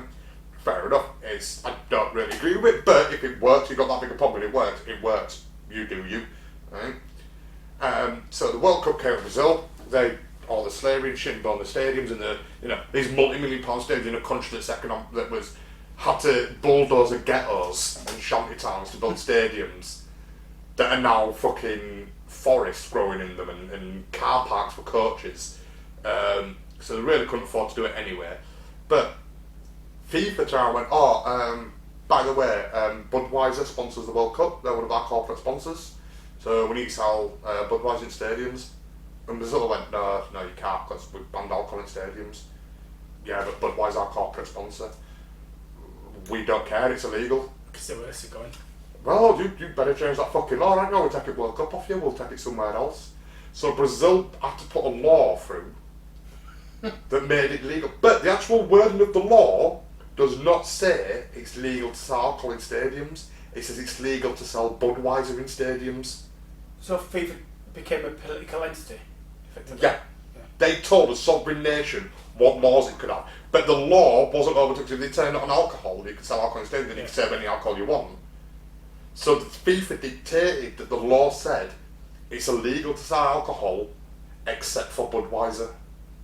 That doesn't sound like shit. Budweiser was the only alcohol allowed to be served in stadiums during the World Cup, and then when the World Cup finished, that law got repealed, so alcohol's again illegal in stadiums again. So this is a non-profit organisation, as FIFA calls itself, which another corruption thing in its sense.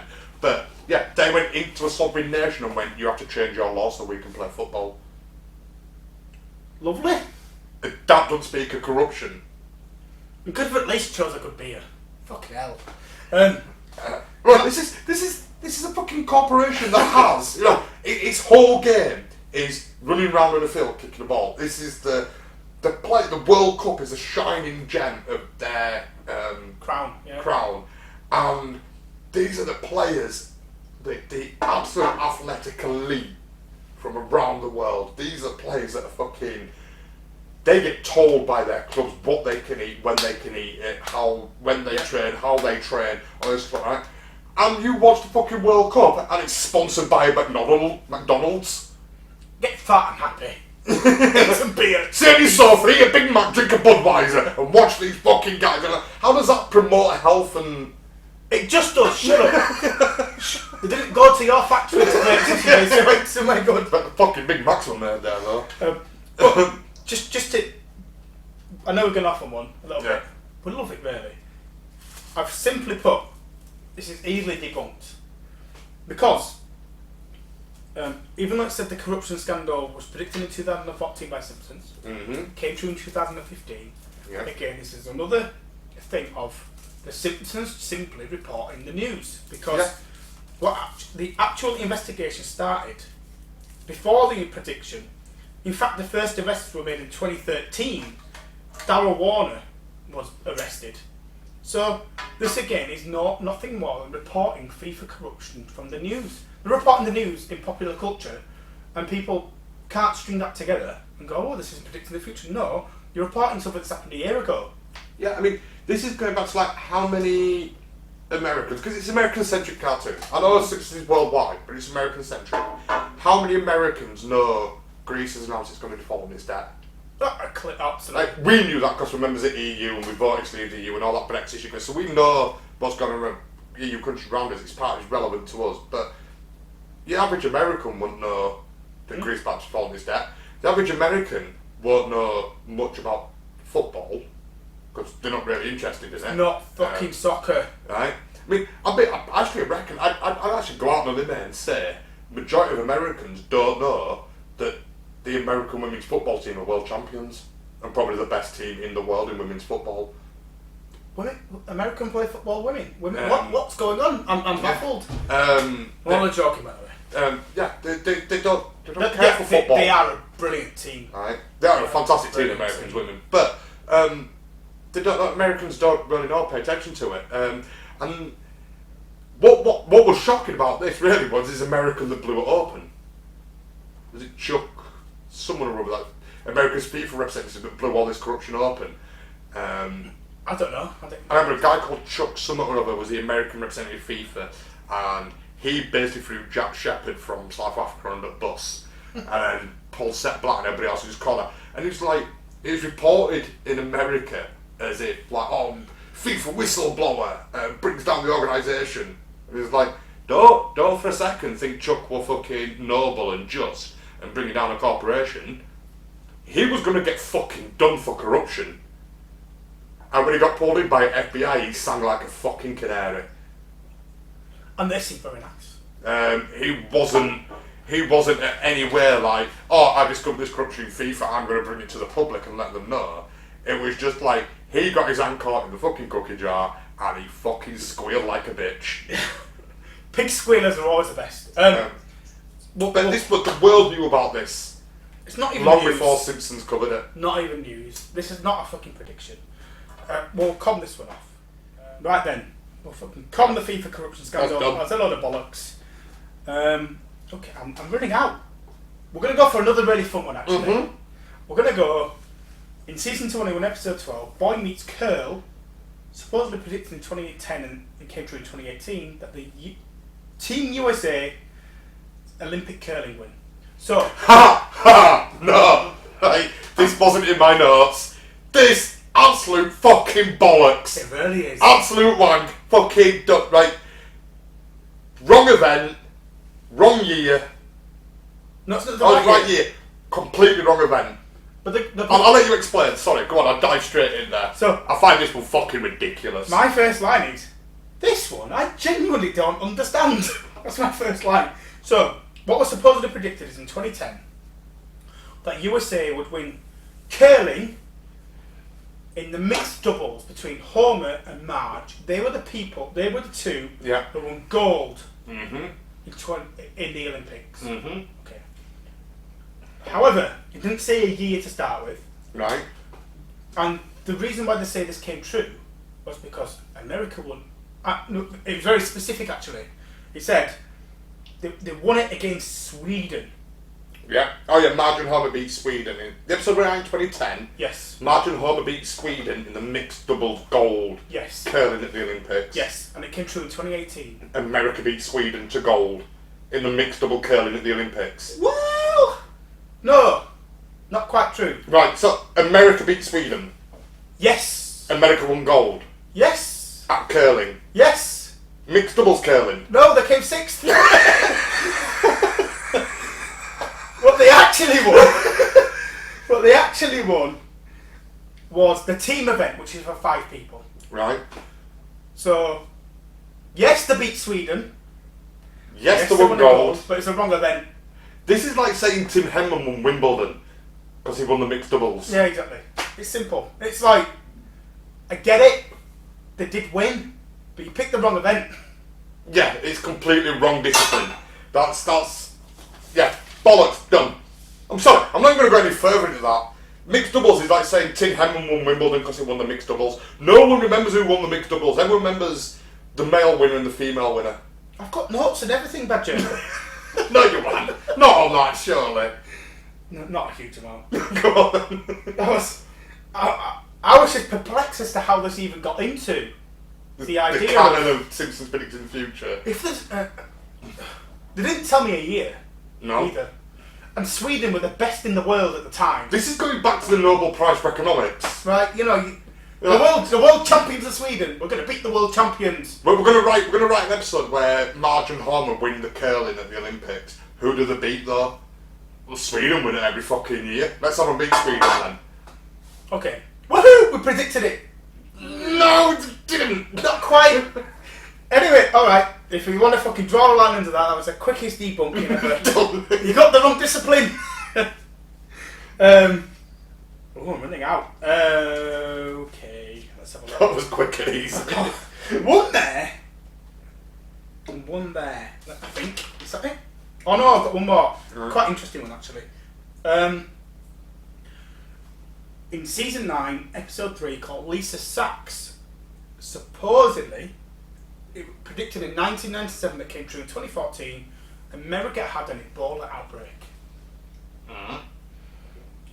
So do you want to see my notes on this? Yeah, go on. I've not heard this one. So, in 1997 it was predicted supposedly. So, the thing for me is, I was putting my notes, this is picking a popular fatal disease that had an outbreak in 1994 to 1997 in Gabon, Zaire and Sudan, but putting it in America. So it was easy to say, what is a fucking deadly disease that's happening in the world? And it was, well, in the UK it was newsworthy that there was a big Ebola outbreak in Africa. Yeah.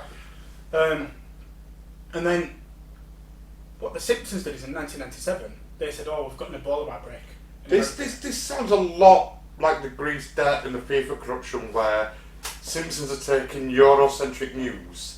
Or news that's been reported in Europe but not in America? But this is African news, really. Yeah, but that was reported, we knew the Ebola outbreak over here was reported. So this sounds again like the Simpsons with the Greece debt, with the FIFA corruption. Now the Ebola outbreak are taking news that's been reported in Europe but not in America. I'm putting it into an episode. Well, I guess what they're saying is, I guess why they're saying this is a prediction is they could have picked any virus, any disease, any illness, and it was specifically Ebola. But don't Ebola have like a 10-year cycle? Because this is an African disease. It's very rare that it comes into Europe or the Americas. So. Yeah, I mean, when I think of Ebola, I always think Africa. But also, it seems like every 10 years there's an outbreak of it or something. Like as a cycle, you have an outbreak for a couple of years and it goes dormant for like 10 years. More then common. There's an outbreak again. It's more common. There was one in 1995 as it well. might just because we report on it every 10 years, maybe. Like it gets so big enough that it becomes big enough to report on. It definitely peaks and troughs. That Ebola goes up and down, and it definitely is a recurring African disease. Yeah, and it's quite nasty. Oh, virus, sorry, not disease. Yeah, virus. it's very, very nasty. Oh, it's fucking fatal. It's awful. But at the same time, it's like it was a Legionnaires outbreak. You could have picked anything really. But the Ebola is nasty. Right? Yeah, it's awful. But in 1997, they predicted it, suppose, and it came through in 2014. Whilst it's difficult to say what their intention of the episode was, at some point you're going to have an outbreak somewhere. Wasn't there only 4 cases or something in America? I didn't know there were an outbreak in America. Is 4 cases an outbreak? Right, I might be wrong if it's 4, but it's very, very small. I think there was 1 death. Right, it's not really an outbreak then. Not really. Is this the first time Ebola's been in America? Yes. So it's the first case. First positive case of Ebola in America. That I could find. Right. I could be wrong, but I could find. Is this just a case of interconnected world? Absolutely, yeah. You know, in '97 we barely left Leeds. Say to yourself. You know, if it weren't for football, I didn't travel outside the country. I remember going to for UEFA Cup games with Leeds and stuff, but we're 16, weren't we, in 97? Yeah, it was 1697, so I think we might have had a couple of family holidays abroad at that point, but we weren't travelling as an adult on our own independently. No, I'm not even like us on our own, but I'm saying like as a people, as a nation. It was sort of like a lot of family holidays were like Spain, Greece, that kind of thing. We didn't really travel outside of Leeds as a people, not like, you know.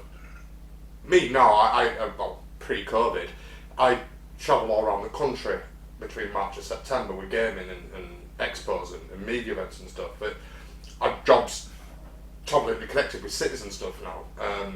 We travel around the world a lot more. Is it just a case of, you know, in '97, they didn't really have many flights from Africa to America. In 2014, you've got 10 times more people coming in, either for business or for tourism, or, you know, you've gone from 10,000 people a year to 1 million people a year coming in between 97 and 2014. So now your chance of one person, because you need one person to bring it in. You only need one. But your chance have gone from 1 in 10,000 to 1 in a million. No, that's wrong way around. But you've got 10,000 people a chance of bringing it in. You've now got 1 million people bringing it in. Yeah. So your chances of someone bringing it are higher because it's more connected. Because the world's more connected and smaller. You know. Absolutely, and I think you bob on the nose there. I think, you know, 17 years after the fact, populace increase, African nations being able to travel more. You know, and the Ebola lays dormant for a while. You know, it's not like it happens overnight. It's So someone who could quite honestly be healthy, pass all screening checks, come in, be in America for 2 weeks. There was no screening. Well, no, there wasn't any screening. But if you want to screen every African, you still won't pick it up. And then 9 days into a 14-day visit, Ebola's. We've all seen Outbreak, the movie. Yeah.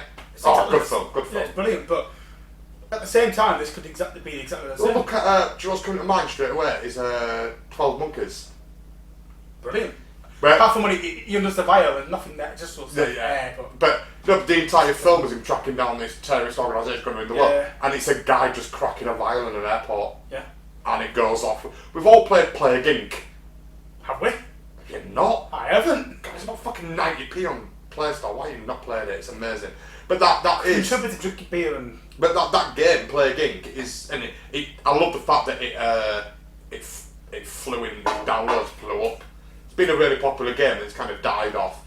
And then its downloads flew up during first lockdown. The global bastard. And I think they put a COVID update on it as well, just for the fun. I think, I might be wrong about that. But yeah, that game is... You decide if you're going to have a virus or a fungus and all that. So virus is easy, fungus is like really hard. You make differences, and then you've got to release your disease in one airport, like one country, and you watch it spread. And as it spreads, you get points, and then you can put mutation in, and you've got to basically get your disease to take on the entire world. But while scientists are fighting back against it, and the Ebola outbreak, they picked a disease that was newsworthy at the time. It was fucking horrible. They picked a disease that had been reported in Europe at the time, just like they did with the Greece debt, just like they did with the... It was reported openly in Africa as well, though. No, what I'm saying is, it was reported in Europe, it was just same as the Greek debt, just same as the FIFA scandal. There's a trend here. There's a pattern forming. And we need to remember as It's stories that are reported in Europe that aren't reported in America. And it's easy to remember. It's easy for us to think how easy it is to get news. This was 1997. Mm-hmm. The internet was in its infancy. It was very, very young. So you had to go to Fox News and get Murdoch to report your news for you. So it's not unlikely that many people hadn't heard of this. No. You know, so it's and very it happens nearly a decade later when we've had the birth of, well, I'm not like, probably not going to be like from Africa to America, but over in Europe we had the birth of low-cost airlines. We had like EasyJet and Flybe and Ryanair. So we had all these really cheap flights, so air travel became more accessible and cheaper, which put the long-haul flight prices down. So now you've got more people, like I said earlier, you've got, instead of 10,000 Africans a year coming to America, you've got 1 million Africans a year. It's not even Africans coming in, is the American economy got better to the point where African Americans can afford to go to Africa for holiday. And then they're coming back and bringing it back with them.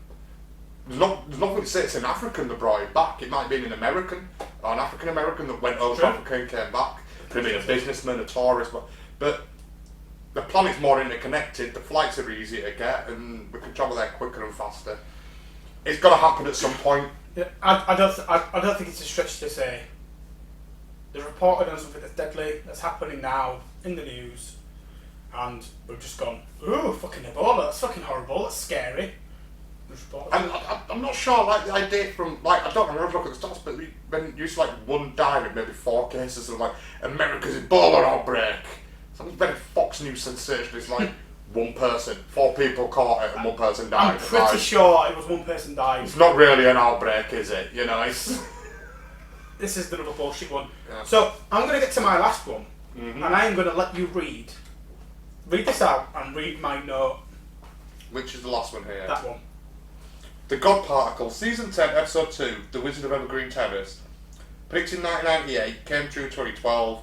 Genuinely have no idea. Great discussion point. So the God Particle, are you on about the Higgs boson? Yeah, so supposedly, Homer wrote, and I have fucking no idea, Homer wrote a calculus on screen to show the diameter of a fucking donut or some shit. I know you're about, or some bollocks. And it's come out saying that is almost the God particle. Very, very close to being the God particle. And I'm like, unless the Simpsons have got scientists feeding in, which could potentially be true. Yeah. I've got no idea. And this is the only one that I've sat down and gone, I personally cannot explain. And I'm sat here going, bollocks! Is Matt Groening a time traveller? So you've genuinely no idea on this one. No, I've no idea. But you put great discussion point. So where does the discussion start for you then? So clearly, my logical brain says to me that I've looked at all the other stuff and gone, Matt Groening is not a time traveller. So there must have been some form of, in 1998, there must have been some form of input, and I know that the Simpsons talk to scientists. I know that. And so my only thing I'm thinking is, I can't think of anything more, is there was some form of scientific input at the time in 1998, but why they put it on the sides of a donut, which is supposed to look like Kern, I suppose. Yeah, that's because of the Superhydron Collider at Kern. And it's like an ode to Kern. It's a big circular shape, yeah. But I've got no idea why they do that they do this very complex calculus for which I don't know where it came from. They must have some scientific input. Why did they apply that to a fucking donut? This is the only one I've sat there and gone, I don't know. I can explain this really fucking easily. This is fucking mad. So much so that when I looked at this, I went, "Yeah, that's even worth talking about," and they put it in my notes. Don't tell that makes you an arrogant prick. You're like Fox with your dick out going, "Shall we have dick measuring exercise?" It's not. It wasn't even like I saw no discussion here, and I genuinely thought. How's there no fucking discussion? I genuinely thought you'd know this, so I just thought there was no discussion, so I didn't put it in. Why the fuck would you think I know this? Because I thought this was the easiest one out of all of them for us to debunk. What the fuck did they get to that conclusion? How the fuck would I know this? Because everyone knew this. Well, not everyone knew this, but yeah. Just because you know doesn't mean I know it. No, but it was the right. So we were building the side. No, hold on. How the no. Why the fuck do you think I know this? And that it's so fucking easy. Craig's. No, because in the 90s they started talking about building the Superhydron Collider at Kern. But why do you think I know this? Because you're more as a scientist like me. You love scientific knowledge and just okay. I've not seen a single person. I've not seen anything on the internet, any scientific big noggin, sit down there and go, God particle. That's explained, it's a piece of piss. And you're sat here with your big fucking beard going, my big fucking beard. My beard causes visual offence to you. Saying to me, Craig, don't be a dickhead. This is too fucking easy. Don't you want to talk about it? Right, so in the 90s, they started. Like you and your beard explaining you did. Right, they started talking about building the Superhydron Collider at Kern, right? And it was to find the God particle, which is the Higgs boson. And there was, and I didn't know about any of this until it started being reported in the news. We're going to build this big collider and find the Higgs boson. That's what's going to. It's going to win the world. And it's well, there were two types of reports. The one was like it's going to recreate the Big Bang, and we're going to find out the mysteries of the universe. And the other one was it's going to create a black hole and suck all the planet inside it, and fearmonger and all that shit. There was a third one about the Mandela effect. Well, the third is the Mandela effect happened because of the experiment. Okay, that's why we have the Mandela effect. We might talk about that in a future episode. Yeah, so with the idea of Mandela effect today. But yeah, so basically they're looking for the Higgs boson, which is the particle that explains why we have mass, why that has a different weight to that has a different weight to that, right? So this was just widely with Professor Higgs brought up the calculus or the formula for the Higgs boson, like the maths, if you like, for the Higgs boson, but it couldn't be proved it existed. It was an unfinished mathematical equation, so it was kind of like this. I think this exists, and this is how it exists, but I can't finish it off to prove it. Right? So hold on. Right. Say that again. So Professor Higgs theorised that the Higgs... Well, like a dick now, don't I? I'm sorry. Professor Higgs, get this in my brain. Professor Higgs theorised that the Higgs boson exists. Right, yeah. Right? Right, yeah. And he laid out the math to prove it exists. His theory, yeah. Right? Yeah. But he couldn't prove it existed because his maths went to the limit of our scientific knowledge at the time. Okay. So there's variables missing. Like, if we can fill these 2 or 3 variables in, that proves the Higgs boson exists. Right. So we needed the experiment at the Superhydron Collider at Kern. Okay. They crossed the protons together, we saw it and went, they're the 3 bits that are missing, let's fill them in. And the Higgs boson is that, right? They wrote down what was widely available everywhere. So in 1998? You could find it in textbooks, in scientific journals, on websites, in news. This was widely known. What they wrote down was, I think, and I might get this wrong here, because I didn't write my notes down, I think Professor Higgs predicted it in 1974. Right. It's been worked upon for years and years. I think they wrote down the 1987 equation, or maybe, no, it could change 87, and then I think they wrote the 92 equation down. Okay. And then in 2012, we managed to finish off the equation. So they were writing down a 92 equation in 98. So maybe if we've got a pen, should we write the notes going? Widely accepted scientific knowledge. Yeah! Pretty much. I just genuinely thought, like, we talk about the same shit and we know about the same stuff. I just thought, like, well, yeah, I read all about this, I just assumed you had. So we wouldn't have a discussion about it. So my right. Your great discussion point. So mine at the end that comes Zip. No fucking idea. I can explain away my other 14 or whatever it is. But this one I'm fucking stuck on. You go. Read the textbook. So the calculus book you did. Seen so many scientific journals, and because it was like the whole thing of like our scientific side, we can, you know, Einstein's theory of relativity we've proven 100 years later and shit like that. And it was like, yeah, we know things have different weight, we know things have different mass. I don't want to win back this guy. And that's the only explanation we had for it, but we needed these experiments. It's basically like having an algebra equation with a couple of variables missing. I don't want to win. And the experiment that occurred give us those variables that went. I want to stop talking about this now because I don't want to win like this.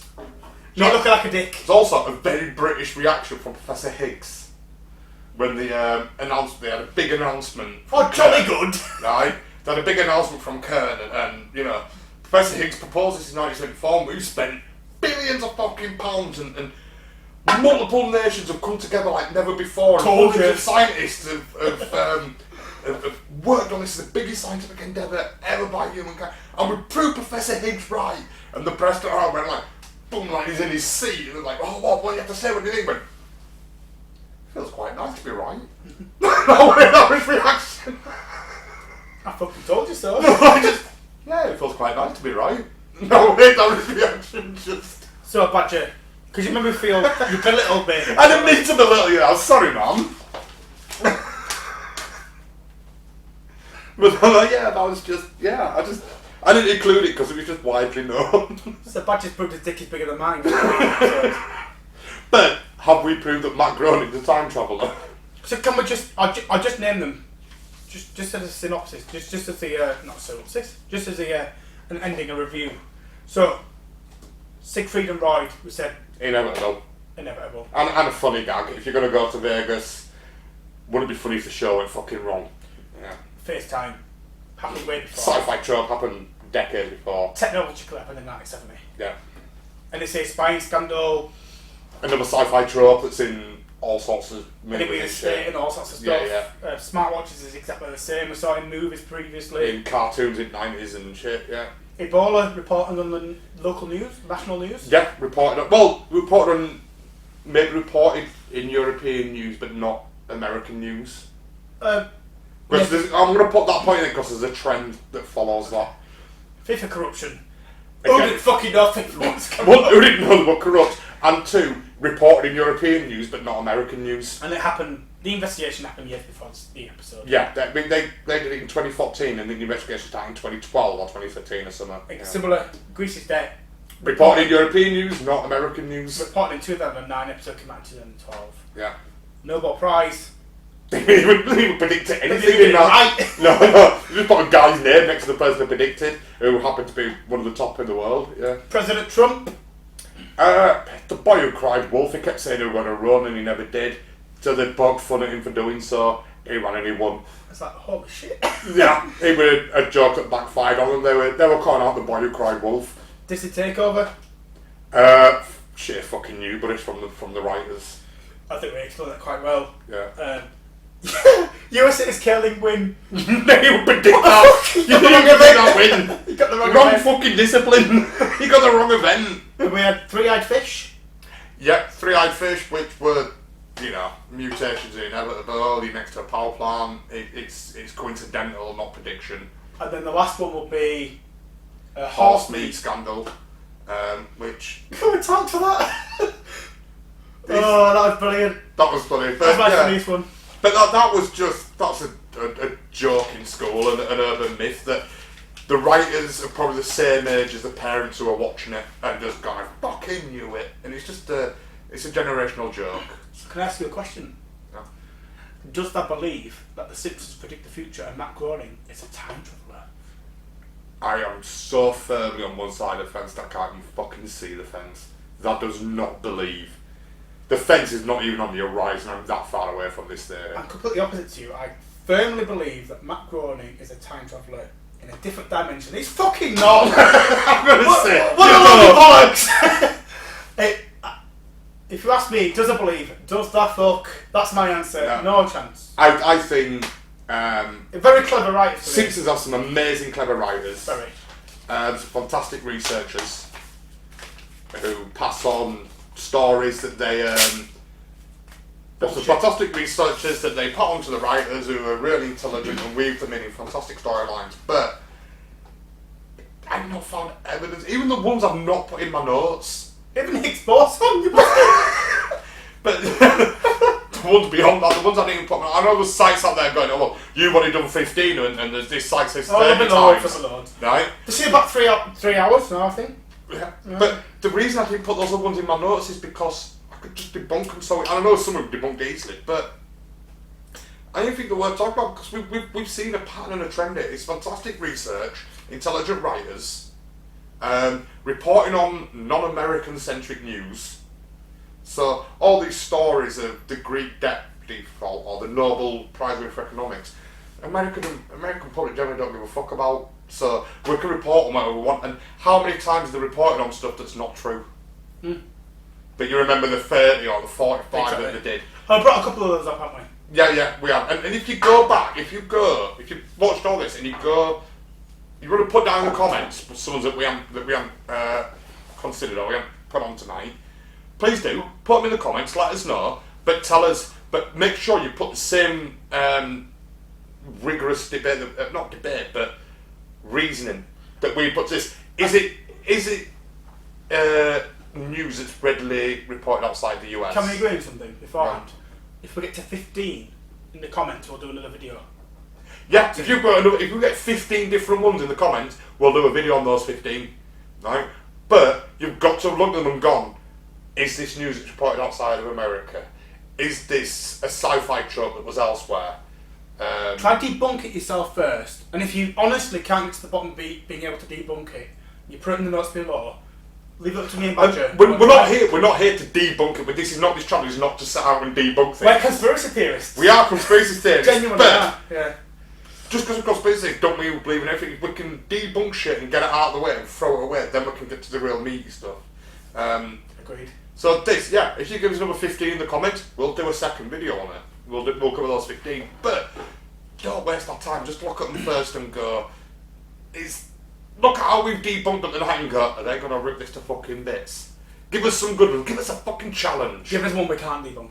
Give us one we're going to argue when I'm going to go, do you know what, I think this is right, and you're going to, you fucking dumb. Yeah, a bit like the Higgs boson anyway. So someone give Craig a win to get me back for the Higgs boson. I need to get my dick out this time. But I will honestly say, if you've made it all the way to the end of this video, thank you very much for watching. What we would ask is, we're not bothered about like, share, subscribe, but tell your friends if you can. I know that sounds a hypocritical there, doesn't it? But yeah, but just tell people about us. Yeah. Subscribe so you don't miss an episode. But just tell people about us. We're running our second episode as well, guys. So remember, we re-watched last week. Yeah. We thought we could make this week better. Yeah. We tried. We've got some good subjects coming up which we think are going to get better. Yeah. So we're trying to wedge in slow so we don't get banned straight away. Although we went in with his Paul McCartney dead. But we're only 2 weeks in, and so for full disclosure, we're generally recording a few back to back before we release our first. Yeah, we recorded 4. We're going to record 4 episodes before we release our first one. So we've got no idea what the feedback of these videos will be. We don't know if anyone even watched the first one. Can't have a million views. We don't know because this is not. It's going to be 3 weeks before from tonight. It'll be 3 weeks. 4 weeks. 4 weeks. Till we release the first one. Yeah, 3 weeks for the first one. Yeah, 3 weeks to release the first one. So we're kind of time traveling at the moment. We're trying to. Yeah. Anyway, I'm getting confused as Craig with the Higgs boson. Yeah. I've got the Mandela effect. So, thank you for watching. We both believe Matt Groening was not a time traveller. The Simpsons do not predict the future. The Simpsons have not predicted anything. And next week we've got a belter coming up. We do indeed. And it involves some travel to the South Americas, but potentially. Which one we got next week? What are you on about? Yes, and travel to South Americas. Yes, sorry. I thought I was South America. Am I fucking idiot? Am I researching the wrong episode? No. We're not. It's the one I told you about this morning. Yeah, yes, what are you talking about this morning? Like, fuck, am I researching? No, I'm not. I'm alright. We're good. Yeah. And we're not on about cocaine. Anyway. Thank you for watching. I've been Craig, and this has been Badger. Till next time, silly. Silly.